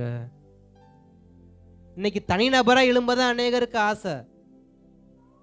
எழும்பி எத்தனை நாளைக்கு இருக்க முடியும்? வேதம் சொல்லுது, நீ ஒருத்தனா போனா 1000 பேரை தான் துரத்துவ. ஆனா 2 பேரா போனா, 2 பேரா போனா சொல்லுங்க, 2 பேரா போனா 10,000 பேரை துரத்தலாம். ஒருவனால 1000 பேரை மட்டும்தான் துரத்த முடியும். நம்ம ஜெபிக்கிற ஜெபம் 1000 பேர்த்த மட்டும்தான் ரட்சிப்புல நடத்தும். ஏன்னா என் ஜெபம் ஸ்தோத்திரம் நாங்கிற ஜெபம். நாங்கிற ஜெபம் 1000 பேரை தான் ரட்சிக்கும். நாங்கன்னு ஜெபிக்கிற ஜெபம் தான் 10,000 பேரை ரட்சிக்கும். அப்போ ஸ்தோத்திரம், மோசேக்கும் யோசுவாவுக்கு இருக்கிற ஒரு பிணைப்பு என்னன்னா நாங்க நாங்க நாங்கன்ற பிணைப்பு. ஏன்னா காலேப்பு கேட்டப்ப காலேப்பு எப்படி கேட்டான்? என் சந்ததிக்கு மலை நாட்டத்தாங்க, எனக்கு தாங்க, எனக்கு தாங்க. ஆனால் ஸ்தோத்திரம், யோசுவா எதையுமே கேட்கல. யோசுவா அமைதியாக தான் இருந்தார். யோசுவா மோசை கூட சேர்ந்தார். யோசுவா மோசைக்கு பின்புறத்தில் இருந்தார். யோசுவா மோசை கூட ஜெபம் பண்ண ஆரம்பித்தார். யோசுவா ஜெபிக்கிற ஜெபமெல்லாம் எங்கள் ஊழியக்கார ஆசீர்வதிங்கப்பா, எங்கள் ஜனங்களை ஆசீர்வதிங்கப்பா, எங்கள் ஊழியக்கார ஆசீர்வதிங்கப்பா, எங்கள் ஜனங்களை ஆசீர்வதிங்கப்பான்னு சொன்னாரே தவிர நான் என்னையை எழுப்புங்கப்பா, மோசைக்கு பதிலாக என்னையை எழுப்புங்கப்பா, மோசைக்கு வயசாகி போச்சு என்னையை எழுப்புங்கப்பான்னு சொல்ல கிடையாது. இன்றைக்கு அநேக வாலிப பிள்ளைங்க தகப்பன் தாய்க்கு வயசாயிருச்சுன்னா சும்மா உனக்கு ஒன்றும் தெரியாது, உனக்கு உலக அறிவு கிடையாது, உனக்கு ஒன்றும் தெரியாது, நீங்களாம் வாய் பேசவே லாய்க்கில்லை. வாய் பேச லாய்க்கு இல்லாதவங்களாப்பா உன்னை 20 வருஷம் வளர்த்தது, உன்னை 30 வருஷம் வளர்த்தது, உனக்கு கல்யாணம் பண்ணி வச்சது. உன் பிள்ளையை அவங்க கையில் எடுத்து வளர்த்ததெல்லாம் ஒன்றும் தெரியாததுனாலயா? தெரிஞ்சனால தான். இன்றைக்கு பிள்ளைங்களுக்கு, வாலிப பிள்ளைங்களுக்கு என்ன புத்தி வந்துருச்சு? நான் மேலே போகணும், கீழே விழுந்தா தூக்கி விட ஆள் இருந்தா நீ மேலே போமா, நீ விழுந்தனா தூக்கி விட ஆள் இருக்கான்னு பார்த்துட்டு மேலே போங்க. ஏணியை பிடிக்க ஒருத்தன் தானே ஏறி போக ஒருத்தனால முடியும். ஏணியை பிடிக்க இல்லாமல் எப்படிங்க ஏறி போக முடியும்? அப்போ நாங்கள் சேர்ந்தாதான் குடும்பம் உருப்பிடும். அல்லேலூயா, அல்லேலூயா. நானா ஏறணும்னா அது முடியாது. யோசிச்சுக்கங்க நீங்களே. ஏனிய சும்மா வச்சு ஏற முடியுமா? செவுத்துல ஏறலாம், அந்தரத்துல ஏற முடியுமா? முடியாதுல்ல. அதனாலதான் யோசுவா இப்படி ஜெபம் பண்ணாரு, எங்க ஊழியக்காரரை ஆசீர்வதிங்கப்பா, எங்க ஜனங்களை ஆசீர்வதிங்கப்பா, என்னைய ஆசீர்வதிங்க, என் குடும்பத்தை ஆசீர்வதிங்கன்னு ஜெபிக்க கிடையாதுங்க. அவர் பண்ண ஒரே ஒரு ஜெபம், ஊழியக்காரனுக்கு தோள் கொடுத்துக்கிட்டே இருந்தார். ஊழியக்காரனுக்கு தோள் கொடுத்துக்கிட்டே இருந்தார். ஊழியக்காரன் சொல்கிற எல்லா வார்த்தையும் கேட்டார். அப்போ ஸ்தோத்திரம், இணைப்பு உண்டாகும் பொழுது பயங்கரங்கள் வெளிப்பட ஆரம்பிக்கும். இணைப்புகள் உருவாக்கப்படும் பொழுது சில பயங்கரங்கள் என்ன பண்ண ஆரம்பிக்கும்? உருவாகும். அப்போ யோசுவாவை கொண்டு கர்த்தர் பயங்கரமான காரியம் செய்ய காரணம் என்ன? அவருக்குள் இருந்த பாரமான பிணைப்பு. நான்ங்கிற அகங்காரம் அவருக்கு இல்லை, நாமுங்கிற ஒரு எண்ணம் தான் அவருக்கு இருந்துச்சு. நானா போனா 1000 பேரை தான் துரத்துவேன், ஆனால் நாங்களா போனா 10,000 பேரை துரத்தலான்னு மோசேக்கு ஸ்தோத்திரம், யோசுவாவுக்கு அந்த எண்ணம் இருந்ததுனால தான் யோசுவாவை கர்த்தர் கரத்தில் எடுத்தார். யோசுவாவை கர்த்தர் பயங்கரமாய் பயன்படுத்தினார். இன்னைக்கு கர்த்தரனையை பயங்கரமாக பயன்படுத்தணும்னா, நான் என்கிற சொல் இல்லாத ஒரு வார்த்தை என் வாயிலிருந்து என்றைக்கு பிறக்குதோ அன்றைக்கு நான் 10,000 பேரை துரத்துவேன். ஊழியமா இருக்கட்டும், ஜபமா இருக்கட்டும், குடும்ப விஷயமா இருக்கட்டும், நண்பர்கள் விஷயமா இருக்கட்டும், எதுவா வேணா இருக்கட்டும், எனக்கு தெரியும் நீ போயான்னா நீ 1000க்கு தான் நீ அதிபதியாக இருப்ப. ஆனால் வாங்க சேருவோம் போவோன்னா நீ 10,000 பேருக்கு அதிபதியாக இருப்ப. அல்லேலூயா. 1000 பெருசா 10,000 பெருசா? அப்புறம் சொற்ப 1000க்கு ஆசைப்படணும். அல்லேலூயா. கர்த்தர் நல்லவர். வாசிக்கலாம் அடுத்து அதே நியாயாதிபதிகள் புஸ்தகத்தில் 4ஆம் அதிகாரம் 4-5 வசனத்தில் அங்கே ஒரு பெண்மணியை குறித்து சொல்லப்பட்டிருக்கும். தெபொராளுங்கிறதான ஒரு அழகான பொண்ணை குறித்து, ஒரு தாயாரை குறித்து சொல்லப்பட்டிருக்கும். அக்காலத்திலே லபிதோத்தின் மனைவியாகிய தெபொராள் என்னும் தீர்க்கதரிசியானவள் இஸ்ரவேலை நியாயம் விசாரித்தாள். அவள் எப்ராயிம் மலை தேசமான ராமாவுக்கும் பெத்லெகேமுக்கும் நடுவில் இருக்கிற தெபொராளின் பேரிச்ச மரத்தின் கீழே குடியிருந்தாள். அங்கே இஸ்ரவேல் புத்திரர் அவளிடத்தில் நியாய விசாரணைக்கு போவார்கள். போதும். ஸ்தோத்திரம். இங்க வேதம் நமக்கு நல்லா தெரியும். ஏகூத்துக்கு அடுத்து யாரு வராங்க? தெபொராளுங்கிறதான ஒரு தாயார் வராங்க. இப்பவும் நான் அதே கேள்வியை கேட்கிறேன். இதற்கு முன்பாக கர்த்தர் பயன்படுத்தின நபர்லாம் யாரு? ஆண்கள். இதுக்கு முன்னாடி கர்த்தர் பயன்படுத்தின அத்தனை பேர் யாரு? ஆண்கள். ஆனா இப்ப கர்த்தர் பயன்படுத்துறது யாரு? யாரு? ஒரு சகோதரி. ஏன் கர்த்தர் தெபொராள் எழுப்பணும்? கேள்வி கேட்கிறப்ப என் முகத்தை பார்க்கணும்.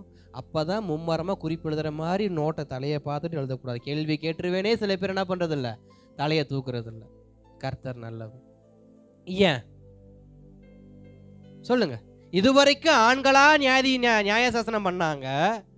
இதுவரைக்கும் இருந்த எல்லா தலைமுறையும் திருப்பி பாருங்க. ஆதாம் முதல் திருப்பி வந்தீங்கன்னாக்க மோசேக்கு அப்புறம் யோசுவாவுக்கு அப்புறமா நியாயாதிபதிகள் புஸ்தகம் ஆரம்பிச்சிச்சு. ஏகூத்து வரைக்கும் ஆண்கள் தான் ஆணாதிக்கம் வச்சுக்கோங்களேன். இப்பதான் பெண்ணாதிக்கம், சம உரிமை, கூட்டாளி பங்கு இங்குன்னு எல்லாம் கோஷம் போடுறோம்ல. இப்ப சொல்லுங்க, ஏன் கர்த்தர் பெண்களை எடுத்தார்? ஏன் தெபொராளை கர்த்தர் எடுத்தார்?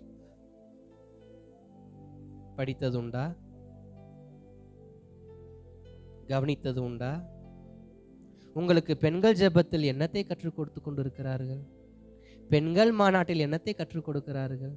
பெண்கள் ஜெப ஐக்கியத்தில் என்னத்தை கற்றுக் கொடுக்கிறார்கள்? தெபொராளை விட்டா வேற டாபிக்கே வேற பாவம் யாருக்கும் தெரியாது.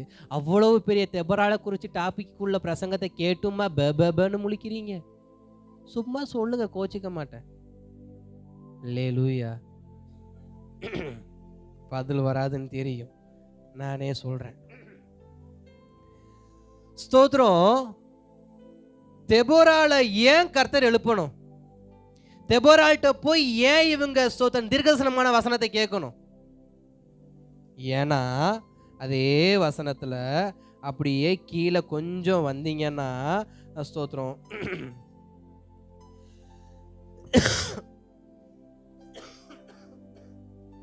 5ஆம் அதிகாரம் 17.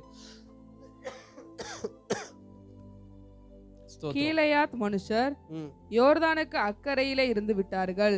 தான் மனுஷர் கப்பல்களில். ஒரு நிமிஷம். 4ஆம் அதிகாரம் 9வது வசனத்தை வாசிங்க.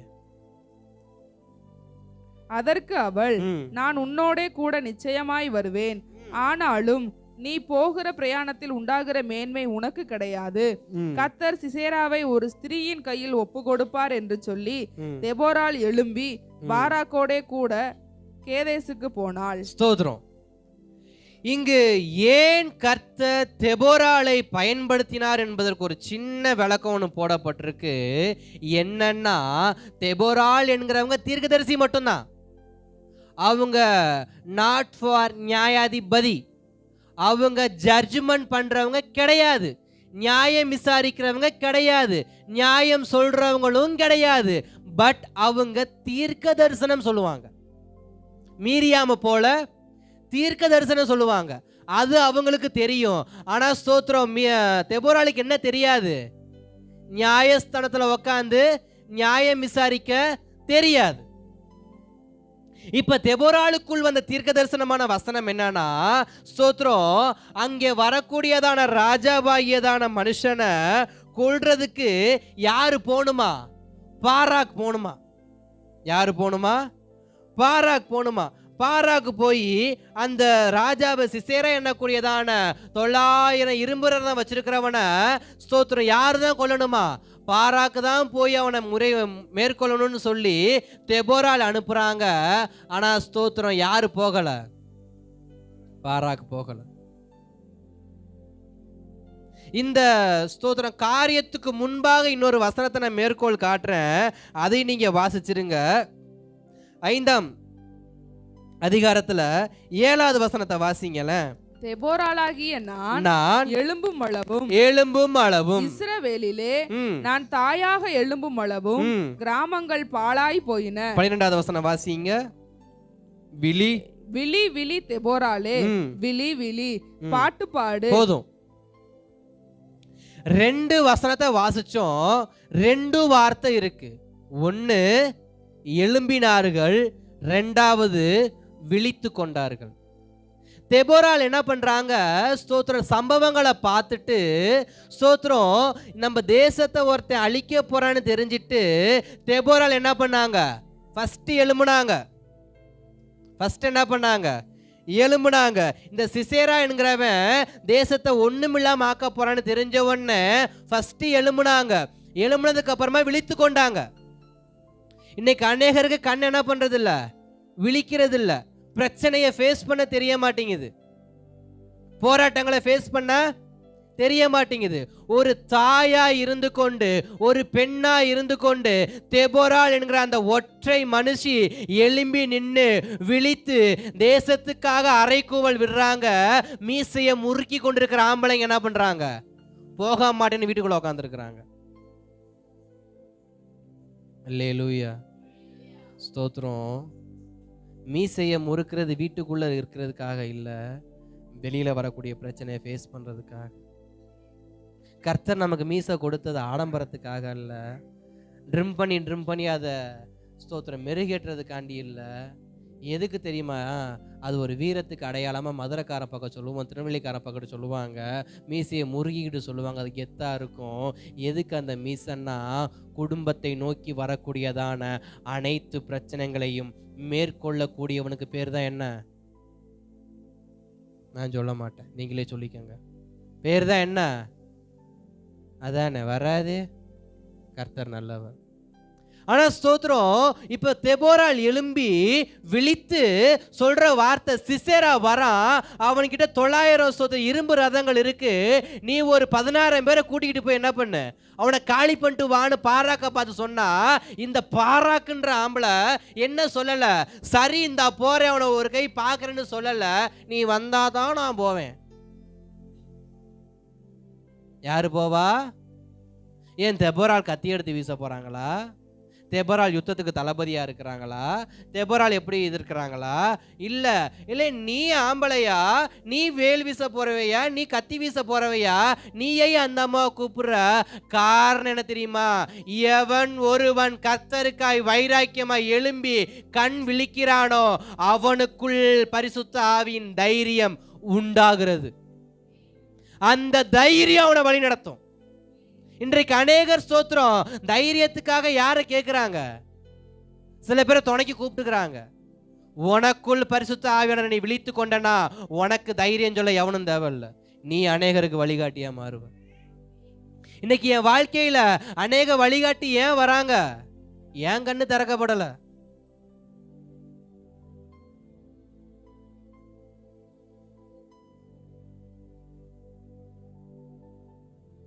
அல்லேலூயா. அநேகருடைய வாழ்க்கையிலேயே அநேக குச்சி தேவைப்படுது, அநேக ஸ்தோத்திரம் ரோடு கிராஸ் பண்ண மனுஷன் தேவைப்படுறாங்க. எனக்கு தைரியம் இல்லை, எனக்கு என்ன இல்லை, தைரியம் இல்லை. கேட்டால் நான் கிறிஸ்தவன், நான் ஜெபிக்கிறவன், நான் உபவாசிக்கிறவன், நான் பைபிள் வாசிக்கிறவன், எல்லாம் தெரியும். ஆனால் என்ன தெரியாது? தனியாக போக தெரியாது.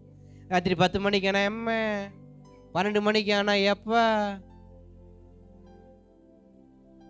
ஏன்?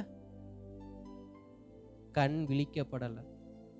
உனக்குள் இருக்கிற எனக்குள் இருக்கிற பரிசுத்த ஆவியின் உந்துதலோடு என் மனக்கண் திறக்கப்படல, நான் விழிக்கல. பரிசுத்த ஆவியின் பலத்தோடு எவன் கண் திறக்கப்படுதோ அவன் தேசத்துக்கு வழிகாட்டியா மாறுவான். அல்லேலூயா, அல்லேலூயா. இன்றைக்கு சில குடும்பத்துல சகோதரர்களை விட சகோதரிகளே குடும்பத்துக்கு வழிகாட்டியா இருக்க காரணம் என்ன?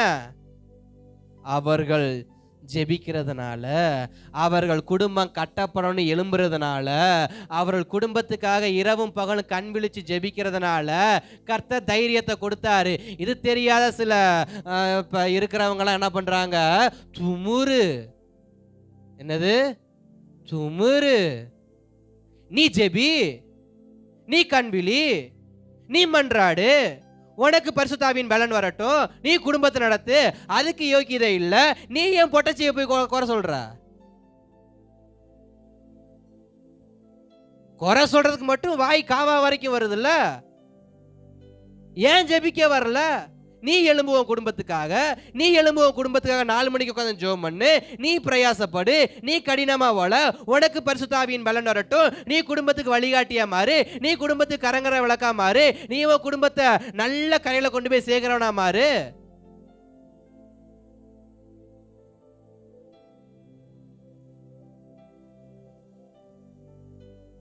தைரியம் இல்லல்ல.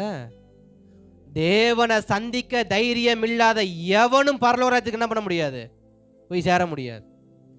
எவனா இருந்தாலும் யாரா இருந்தாலும் கர்த்தரை சந்திச்சதுக்கு அப்புறம் எங்க போக முடியும்? வெள்ளை சிங்காசனம் நியாய தீர்ப்ப ஃபேஸ் பண்ணாம பரலோக ராஜ்யத்துக்குள்ளேயும் போக முடியாது, நரகத்துக்குள்ளேயும் போக முடியாது. அந்த இடத்துல அலைஞ்சு சாக வேண்டியதான் கடைசியில.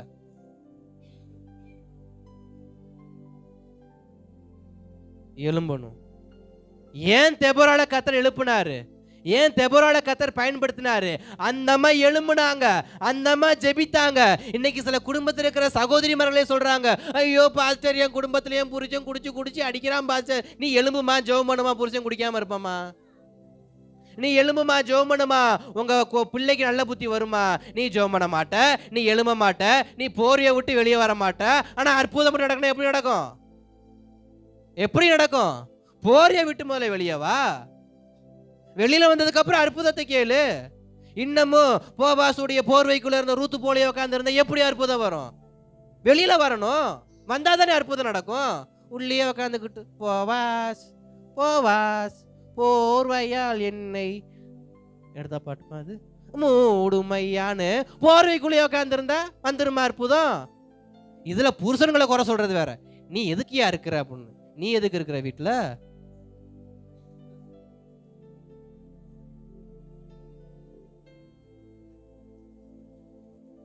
தெரியல. ஜெபிக்கணும், சும்மா மல்லாந்து கிடக்க கூடாது. சும்மா மல்லாந்து கிடக்க கூடாது, ஜெபிக்கணும். நான் காலையில் எழுந்து ஜெபிக்கிற ஆள் கிடையாது. நான் உண்மையவே சொல்றேன், நான் காலையில் எழுந்து ஜெபிக்கிற ஆளே கிடையாது. எனக்கு ஏந்திரிக்க முடியாது. ஏன்னா நான் ராத்திரி தூங்காத ஆள். நான் ஆந்த கூட்டத்தை சேர்ந்தவன். நைட்டு ஃபுல்லாக முழிச்சு கிடப்பேன், காலைல தூங்கிடுவேன். ஆனால் எங்கள் ஒய்ஃப் என்ன தெரியுமா பண்ணுவாங்க?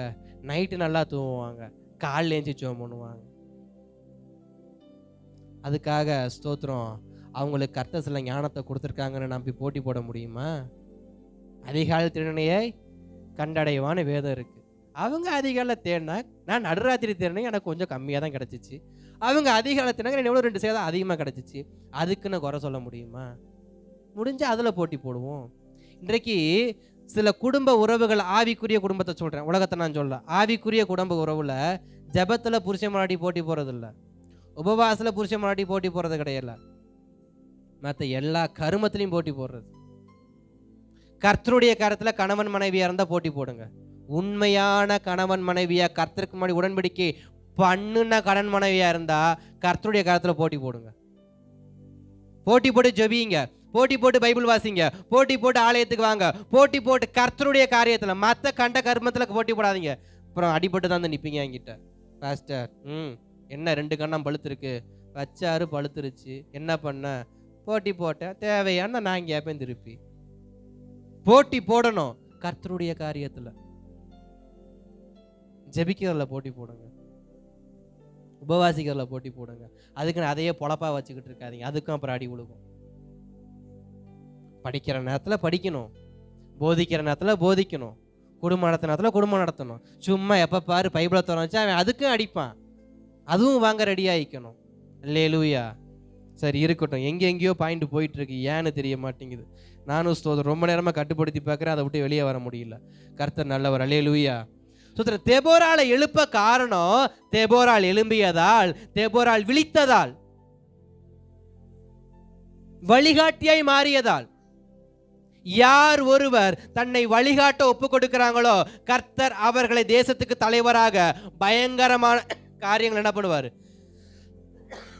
செய்ய வைப்பார். தெபோராள் எழும்பியதால சோத்திரம் சிசேராவை தெபோராளை கொன்னாங்க இல்ல, தெபோராளை சிசேரா என்ன பண்ணல, கொல்லல. ஆனா பாராக்கிட்ட வந்து தெபோராள் சொன்ன ஒரு வார்த்தை என்ன, நீ போலாம என்னைய கூப்பிட்டனா ஸ்திரீயின் கையில் ஒப்பு கொடுத்தான்னா சொல்லப்படுது தவிர தெபோராள் நாங்க சொல்லல. அங்க யார மென்ஷன் பண்றாங்க, யாகேல மென்ஷன் பண்றாங்க. ஏன், நீ பாராக்க இருக்கிற நீ காலந்தாமதம் பண்றதுனால அவன் ஓடிடுவான்.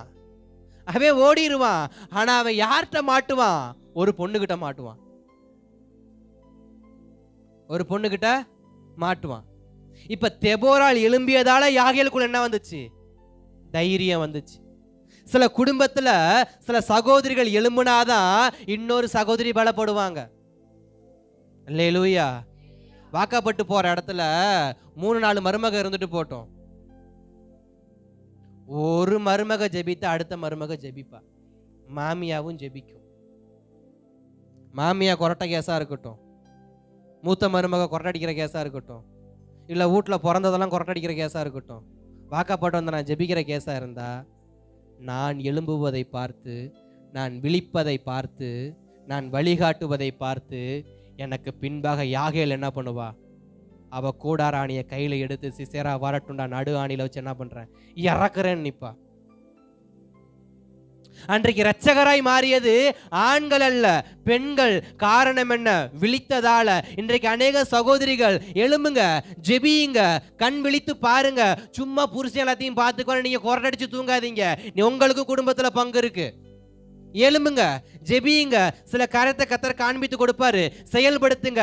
அநேக சிசராக்களை கர்த்தர் உங்க கரத்துல கொடுத்து, சில கூடாராணியை கொடுத்து நடுமணச்சு நச்சினி இறக்குமா என்ன பண்ணுவாரு, சொல்லுவாரு, இறக்குங்க, உங்க குடும்பம் தலைக்கும். பயப்படலையே, யாகேலும் பயப்படல, தெபோராலும் பயப்படல. ஆணி எடுக்கவும் பயப்படக்கூடாது, அதை இறக்கவும் பயப்படக்கூடாது. காரணம் என்ன, எனக்குள் இருக்கிறது பரிசுத்த ஆவியானவர். அல்லேலூயா, அல்லேலூயா.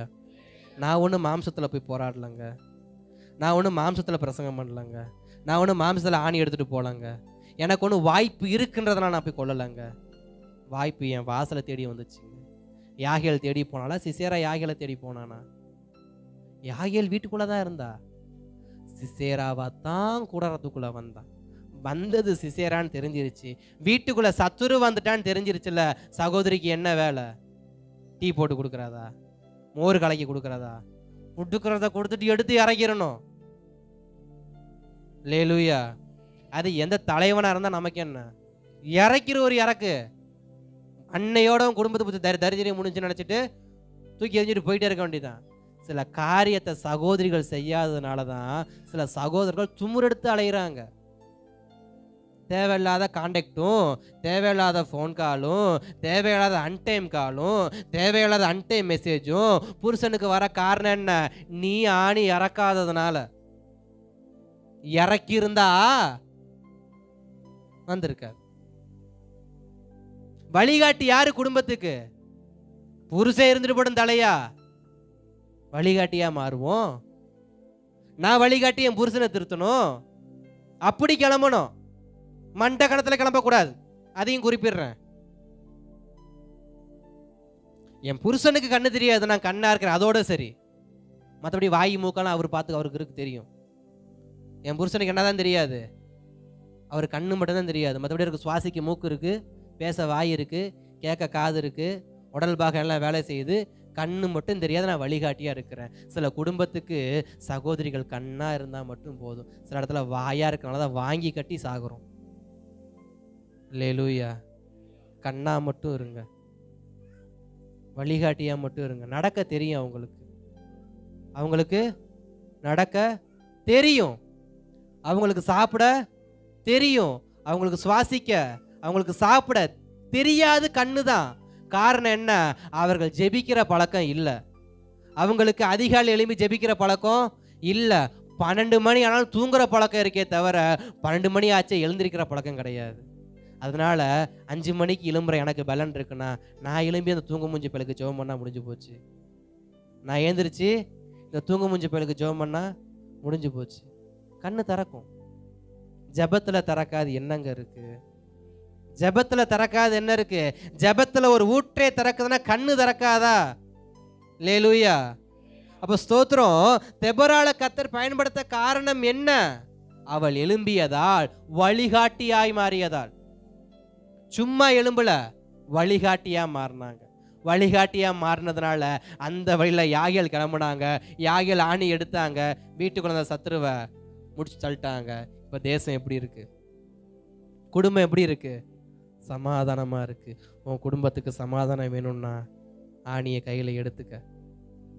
கொலை பண்ண சொல்லல. அல்லேலூயா. நீங்க பாட்டுக்கு தூக்கத்துல புருஷன் தரல இறக்கிறாதீங்க. பாவம் அந்த மனுஷன் சொன்னதுன்னு சொன்னீங்க, என்னையா காலி பண்ண போட்டு விட்டுன்னு சொல்லிட்டு நாளைக்கு என்னைய கொண்டு உள்ள வச்சிருவாங்க. சத்துருக்களை துரத்தும்படியாய் கர்த்தருடைய பட்டயமாகிய ஆணியை எடுங்க, வார்த்தை என்னும் ஆணியை எடுங்க, இறக்குங்க. வீட்டை சுத்தி ஜெபத்தை காவல்ல வைங்க, ஜெபத்தை வீட்டுக்கு காவலா மாத்துங்க. கர்த்தருடைய ரத்தத்துக்கு வீட்டை ஒப்பு கொடுங்க. ஒரு சத்ரு உள்ளார அளவுக்கு நீங்க பாத்துக்குங்க. இன்னும் ஓப்பனா சொல்றேன்னு, வெளியில ஆம்பளைங்க போயிட்டு வராங்களா, போறவனுக்காக ஜெபிங்க. அவன் வீட்டுக்குள்ள வர வரைக்கும் ஜெபிங்க. ஏன்னா எந்த சத்திரவன் தோல் ஏறி வரும்னு யாருக்கும் தெரியாது. ஏன்னா போறம் பூரா முருங்கை மரமா இருக்கு, எல்லா முருங்கை மரத்துலையும் வேதாளமா இருக்கு. எது வீட்டுக்கு வரும்னு தெரியாது. ஏன்னா வேதாளம் கண்ணுக்கு தெரியாது. புருஷனா தெரியுவான், ஆனால் மேலே வேதாளம் இருக்குன்னு எனக்கும் தெரியாது. அது அப்புறம் ஆட்டும், இவன் ஆடுவான். முடிஞ்சு போச்சா? அதனால வீட்டை விட்டு கணவர் கிளம்புறாரா, ஜெபியுங்க. அவன் வீட்டுக்கு வர வரைக்கும் ஜெபியுங்க. அது ராத்திரி எத்தனை மணிக்கான வரட்டும், 8 மணியோ 9 மணியோ 10 மணியோ வர வரைக்கும் ஜெபியுங்க. குடும்பம் நல்லா இருக்கும். போனவனுக்கு வர தெரியும்னா அவன் போயிடுவான், போனவனுக்கு போகவும் தெரியும். அல்லேலூயா. இப்போ குடும்பத்தை கட்டி வைப்பது யார் தான்? சகோதரிகள் தான். நாங்கள் சம்பாதிக்க தான் லாய்க்கு, வாய் வேணா காது வரைக்கும் வரும் ஆனால் ஒன்றுத்துக்கும் லாய்க்கு கிடையாது. நானே ஒத்துக்கிறேனே, வெளியில் ஏன்னா ஆளை கூட்டு சேர்க்கணும். ஆமாவா இல்லையா? இல்லையா? சரி இருந்துட்டு போங்க, உங்களுக்கெல்லாம் மீசை இருக்குது, எனக்கு இல்லைன்னு வச்சுக்கிறேன். அப்போ அநேக குடும்பத்தை பின் எலும்பா நின்று பார்க்கறது யாரு தான்? சகோதரிகள் தான். நாங்கள் சும்மா உடம்பு பலன் தான், எங்களுக்கு 2 குடத்தை தூரம் அசால்ட்டாக கொண்டு போய் வைப்போம். ஆனால் 5 மணிக்கு ஜெபம் பண்ண சொல்லுங்க, ஒரு வார்த்தை வராது வாயில. வரும்? வராது. ஆனால் அதுவே 5 மணிக்கு கிளம்பி 10 பீரோவை தூக்க சொல்லுங்க, ஆளாக போய் தூக்குவேன். அதே 5 மணிக்கு ஜெபம் பண்ண சொல்லுங்க, அடா போமா தூக்கம் வருது. அப்ப குடும்பத்துக்கு வழிகாட்டி யாரு தான்? தெபோராக்கள் தான். தெபோராக்கள் வழிகாட்டினாதான் பாராக் போக முடியும். பாராக் போனாதான் சிசேரா யாகேல் கூட்டத்துக்கு வருவான். சிசேரா யாகேலின் கூடாரத்துக்கு வந்தாதான் யாகேல் ஆணியை இறக்குவான். அன்றைக்கு சிசேரா செத்து போவான். 900 இரும்பு ரதம் ஒன்றுத்துக்கும் இல்லாம போயிருச்சு. காரணம் என்ன? வழிகாட்டிய தெபோரால் இருந்ததால. வழிகாட்டுற தெபோரா இருந்ததுனால. உதாரணத்துக்கு நான் சொல்றேன், செல்வி ஜெயலலிதா அம்மா அந்த உலகத்தில் வாழ்ந்த நாட்களில், அவங்க ஆட்சி காலத்தில் யாராவது ஒரு மனுஷன் அவங்கள அசைக்க முடிஞ்சிச்சா? நான் கட்சிக்காரனாக பேசலை, ஊழியக்காரனாக தான் பேசுகிறேன். யாராவது தப்பாக எடுத்துகிட்டு எங்கள் பாசிட்டிவ் ஏடிஎம்கேக்கு ஓட்டு கேட்டான்னு வெளியில் போய் சொல்லி தொலைஞ்சிடாதீங்க. அல்லேலூயா. நான் ஏடிஎம்கே காரணம் கிடையாது, டிஎம்கே காரணம் கிடையாது. நான் கர்த்தருடைய கட்சியை சார்ந்தவன். அல்லேலூயா. உதாரணத்துக்கு சொல்கிறேன், அந்த அம்மாவுக்கு வச்ச பட்ட பேர் என்ன? சிங்க பெண்மணி. அந்த அம்மா அசைக்க முடிஞ்சிச்சு, அந்த கட்சியை அசைக்க முடிஞ்சிச்சு. ஆனால் அந்த அம்மா இறந்தாங்க. வழிகாட்டி அந்த அம்மா, அந்த கட்சிக்கு வழிகாட்டியாக இருந்த அந்த அம்மா என்ன பண்ணாங்க, ஒரு நாள் இறந்தாங்க. இன்னைக்கு கட்சி நாசமாக போச்சு. அல்லேலூயா. வழிகாட்டி இல்லைன்னா பல வருடங்கள் கட்டி காத்த பாரம்பரியங்கள் காத்துல பறந்துடும். உன் குடும்ப கௌரவம் காப்பாற்றப்ப நீ தான் வழிகாட்டியாக மாறணும். நீ வழிகாட்டியாக மாறினா உன் குடும்பம் உருப்படாது. என் குடும்பம் எப்பேற்பட்ட குடும்பம்னாலும் அது ஏப்பம் விட்டு போயிட்டே தான் இருக்கும். வழிகாட்டியாக மாறணும். நான் இந்த வீட்டுக்கு வாக்கப்பட்டு வந்தேன், எனக்கு என்ன வயிற்று இல்லைன்னு கேட்டால் அப்புறம் நீ என்ன தான் பண்ணணும், நடுத்தரில் தான் போய் நிற்கணும். அல்லேலூயா. வாக்கப்பட்டு வந்தாலோ பிறந்தாலோ அது ரெண்டாவது. நான் யார், ஒரு பொண்ணு. நான் யாரு, தெபோரா. நான் என்னதான் பண்ணணும், வழிகாட்டியே ஆகணும். நான் வழிகாட்டினா தான் சத்துரு மடங்கடிக்கப்படுவான். அப்ப தெபோராவை கர்த்தர் எழுப்ப காரணம் என்ன, அந்த வழிகாட்டியா மாறினாங்க, பாராக்குக்கு வழிகாட்டியா மாறினாங்க. அதனாலதான் எலும்பு எலும்பு தெபோராளே, விழி விழி தெபோராளேன்னு பாட்டு காரணம் என்ன, அந்த அம்மா எழும்புனதுனால, அந்த அம்மா கண் விழிச்சதுனால இன்றைக்கும் அந்த அம்மாவை குறித்து எந்த சகோதரி கூடுகையிலையும் பேசாத பிரசங்கமே கிடையாது. அல்லேலூயா, அல்லேலூயா. இப்போ ஸ்தோத்திரம். வந்து பார்த்தாதாங்க தெரியும், வந்து பார்த்தாதான் தெரியும். தெபோராள் சொன்னப்பயே பாராக் போயிருந்தானாக்கா சிசேரா பாராக் கையில் ஒப்பு கொடுத்துருப்பாரு. ஆனால் பாராக் என்ன பண்ணலை, போகலை. ஆனால் ஸ்தோத்திரம், வந்தது யாரு கடைசியில், தெபோராள் வந்தாங்க. தெபோராள் வந்தாங்க, அனைத்து பெயர்ப்புகளையும் அவர்கள் எடுத்துக்கொண்டு போயிட்டாங்க. சிலருக்கு பேர் புகழ் வேணுமா, வழிகாட்டியாக மாறுங்க. சில பெயர், உதவி, அந்தஸ்து, கௌரவம், மரியாதை, உப்பு காரம் மிளகாலாம் வேணும்னா வழிகாட்டியாக மாறுங்க. சும்மா கண்ணில் கண்ணாடி போட்டு போர்வை எடுத்து போத்திக்கிட்டு கிடந்தாலும் பேர் புகழ் கௌரவம்லாம் என்ன பண்ணாது, வழிகாட்டியாக மாறணும். வழிகாட்டியாக மாறணும். இன்னும் அநேக காரியங்கள் இருக்குது. ஆனால் ஸ்தோத்திரம், இன்னைக்கு நான் முடிக்கிற மாதிரி தெரியலை. அதனால் கர்த்தர் நல்லவர். நான் இதோட என்ன பண்ணிக்கிறேன், பிரசங்கத்தை முடிக்கிறேன். ஏன்னா எந்த பிரசங்கமும் அதுவாக முடிஞ்ச சரித்திரம் இல்லை. நானா போதும் நிறுத்தினாதான் உண்டு. அல்லேலூயா. ஸ்தோத்திரம். இருக்கட்டும், கர்த்தர் நல்லவர். அப்போ சில பராக்கிரமமான காரியங்களை பார்க்கணுன்னா என்னதான் பண்ணணும், வந்தாதான் உண்டு. மாற்றத்துக்காகவும், குடும்பம் கட்டப்படுறதுக்காகவும், சபை கட்டப்படுறதுக்காகவும், தேசம் ரட்சிக்கப்படுறதுக்காகவும் ஜெபிக்கிறவங்க எல்லோருக்கும் சொல்கிற ஒரே ஒரு ஆலோசனை, வந்து பாருங்க. கர்த்தர் சொல்கிற பிரகாரம் போய் பாருங்க, கர்த்தர் நடத்துகிற பிரகாரம் போய் பாருங்க. அங்கே பெரிய மாற்றத்தை கர்த்தர் உங்களுக்காக வச்சிருக்கிறார். வந்து பாருங்க. தேவன் கிரியைகள் பயங்கரமானது, பயங்கரமானது. ஒரு பயங்கரமான பராக்கிரமசாலி. அவரை போல யாரும் இல்லை. அவர் இறங்கி வரமாட்டாருங்க, என்னைய பராக்கிரமசாலியாக மாற்றுவார். என்னைய பராக்கிரமசாலியாக என்ன பண்ணுவார், என்னைய பராக்கிரமசாலியாக மாற்றி என்னைய பயங்கரமான காரியத்தை பண்ண வைப்பார். அதில் அவர் அடிச்சுக்க டாக்டரேட் யாரும் கிடையாது. எத்தனை யூஜி பிஜி எத்தனை வந்தாலும் அதில் அவர் அடிச்சுக்க யாரும் கிடையாது. ஆனால் மற்றவங்களெல்லாம் பார்த்தா அவங்களே இறங்கி வரணும், அவங்களே இறங்கி வரணும், அவங்களே அவதாரம் எடுக்கணும். அதுவே 30 முக்கோடியாக மாறும். ஆனால் கீழே இருக்கிறவன் கடைசி வரைக்கும் கிடக்க வேண்டியதான். ஆனால் என் தேவன் அப்படிப்பட்டவர் அல்ல. என் தேவன் அப்படிப்பட்டவர் அல்ல. அவர் ஒருவரே, அவர் ஒருவரே. அவருடைய ஒரே ஒரு வார்த்தை மோசேயை வந்து பார்க்க வைத்தது. அவருடைய ஒரே ஒரு வார்த்தை யோசுவாவை வர வைத்தது. அவருடைய ஒரே ஒரு வார்த்தை தெபோராளை வழிகாட்ட வைத்தது. வழிகாட்ட ஒருத்தனும், ஸ்தோத்திரம், ஊழியக்காரனுக்கு பாரமாய் ஜெபிக்கிற ஒருத்தனும், ஸ்தோத்திரம், தேசத்துக்காக பாரப்படுற ஒருத்தனும், இப்படி ஒருத்தன் இருந்தால் போதும். அதனால தான் ஒருவனை தேடினேன் ஒருவனையும் காணேன்னு சொல்லி இன்றைக்கும் அந்த அறைக்கூவல் என் தேசத்தின் மேலே, எங்கள் சபையின் மேலே, நம் செவியின் மேலே கேட்டுக்கொண்டு தான் இருக்குது. ஆனாலும் சில செவிடரை போலவே என்ன பண்ணி கொண்டு இருக்கிறோம், போய்கொண்டே இருக்கிறோம். அந்த வசனத்தெல்லாம் வாசித்தாலும் அப்படியே அடுத்த பக்கத்தை திருப்பிட்டு என்ன பண்ணிடுறது, போயிடுறது. பைபிளை வாசிப்போம், ஆனால் இப்படிப்பட்டதான ஒருமைப்பாடு வசனம் வந்துச்சுனாக்க அப்படியே பைபிள் என்ன பண்ணிடுறது, 2 பக்கத்துக்கு ஜம்ப் அடித்து ஓடிடுறது. இல்லை, வசனம் பேசுதுன்னா வசனத்தை கவனிக்கணும். வசனம் பேசுதுன்னா வசனத்துக்கு விட்டு கொடுக்கணும். வந்து பாருங்கள், தேவன் கிரியைகளில் பயங்கரமானவர்.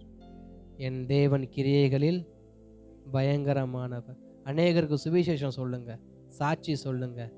உங்க சொந்த கதை சோக கதையை சொல்லாதீங்க. தேவன் செய்த பயங்கரத்தை சொல்லுங்க. தேவன் செய்த அவருடைய கிரியைகளின் பயங்கரத்தை சொல்லுங்க. உங்க புருஷன் வாங்கி கொடுத்த பட்டு புடவையும் சோத்திரம் அதை இதையும் காட்டிக்கிட்டு நிற்காதீங்க. என் புருஷனை பற்றியா, இந்த ட்ரெஸ்ஸு வாங்கி கொடுத்தேன், தீபாவளிக்கா, பொங்கலுக்கு இந்த அடுத்து வருது, கிறிஸ்மஸுக்கு ஆர்டர் போட்டிருக்கேன். இது காட்டுறதுல பெருமை கிடையாது. இதெல்லாம் காட்டினா சாபந்தான் வரும். ஏசைக்கேல் இதைத்தான் பண்ணான். ஏசாயாவை கொண்டு சாபத்தை போட்டு போனார். ஆனால் அதுவே ஸ்தோத்திரம், கர்த்தருடைய பராக்கிரமத்தை சொன்னா கிருபை பெருகும். அல்லேலூயா.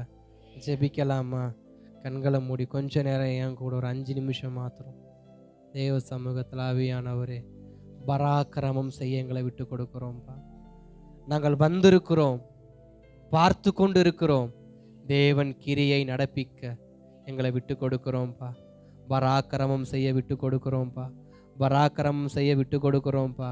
பயங்கரமான காரியம் செய்ய விட்டு கொடுக்கிறோம்ப்பா. மோசையை போல ஆண்டவரே, தெபோரால போல ஆண்டவரே ஸ்தோத்திரம், யோசுவாவை போல எங்களை விட்டு கொடுக்கிறோம். ஊழியத்துக்கு ஒத்துழைப்பு கொடுக்குற யோசுவாக்களை போல ஒப்பு கொடுக்கிறோம். அன்றை வழிகாட்டக்கூடிய தெபோராக்களாக ஒப்பு கொடுக்கிறோம். தேசத்தை குறித்து பாரமுடைய மோசையை போல ஒப்பு கொடுக்கிறோம். ஆவியானவரே, எங்களை விட்டு கொடுக்கிறோம்ப்பா. எங்களை விட்டு கொடுக்கிறோம்ப்பா. எங்களை விட்டு கொடுக்கிறோம்ப்பா. எங்களை விட்டு கொடுக்கிறோம்ப்பா. எங்களை விட்டு கொடுக்கிறோம்ப்பா. ஆண்டவரே, எங்களை விட்டு கொடுக்கிறோம். எங்களை விட்டு கொடுக்கிறோம். வந்து பாருங்கள், தேவன் கிரியைகளில் பயங்கரமானவர். தேவன் மனுஷரிடத்தில் கிரியை செய்கிறதுல பயங்கரமானவர். அவர் மனுஷனை கொண்டு கிரியை செய்வதில் பயங்கரமானவர். ஆவியானவரே, எங்களை விட்டு கொடுக்கிறோம். எங்களை விட்டு கொடுக்கிறோம். எங்களை விட்டு கொடுக்கிறோம். எங்களை விட்டு கொடுக்கிறோம். எங்களை விட்டு கொடுக்கிறோம்ப்பா. நான் வழிகாட்டியா மாற விட்டு கொடுக்கிறேன். வழிகாட்டியாய் மாற விட்டு கொடுக்கிறேன். ஆவியானவரே, நாங்கள் வழிகாட்டியாய் மாற எங்களை விட்டு கொடுக்கிறோம்ப்பா.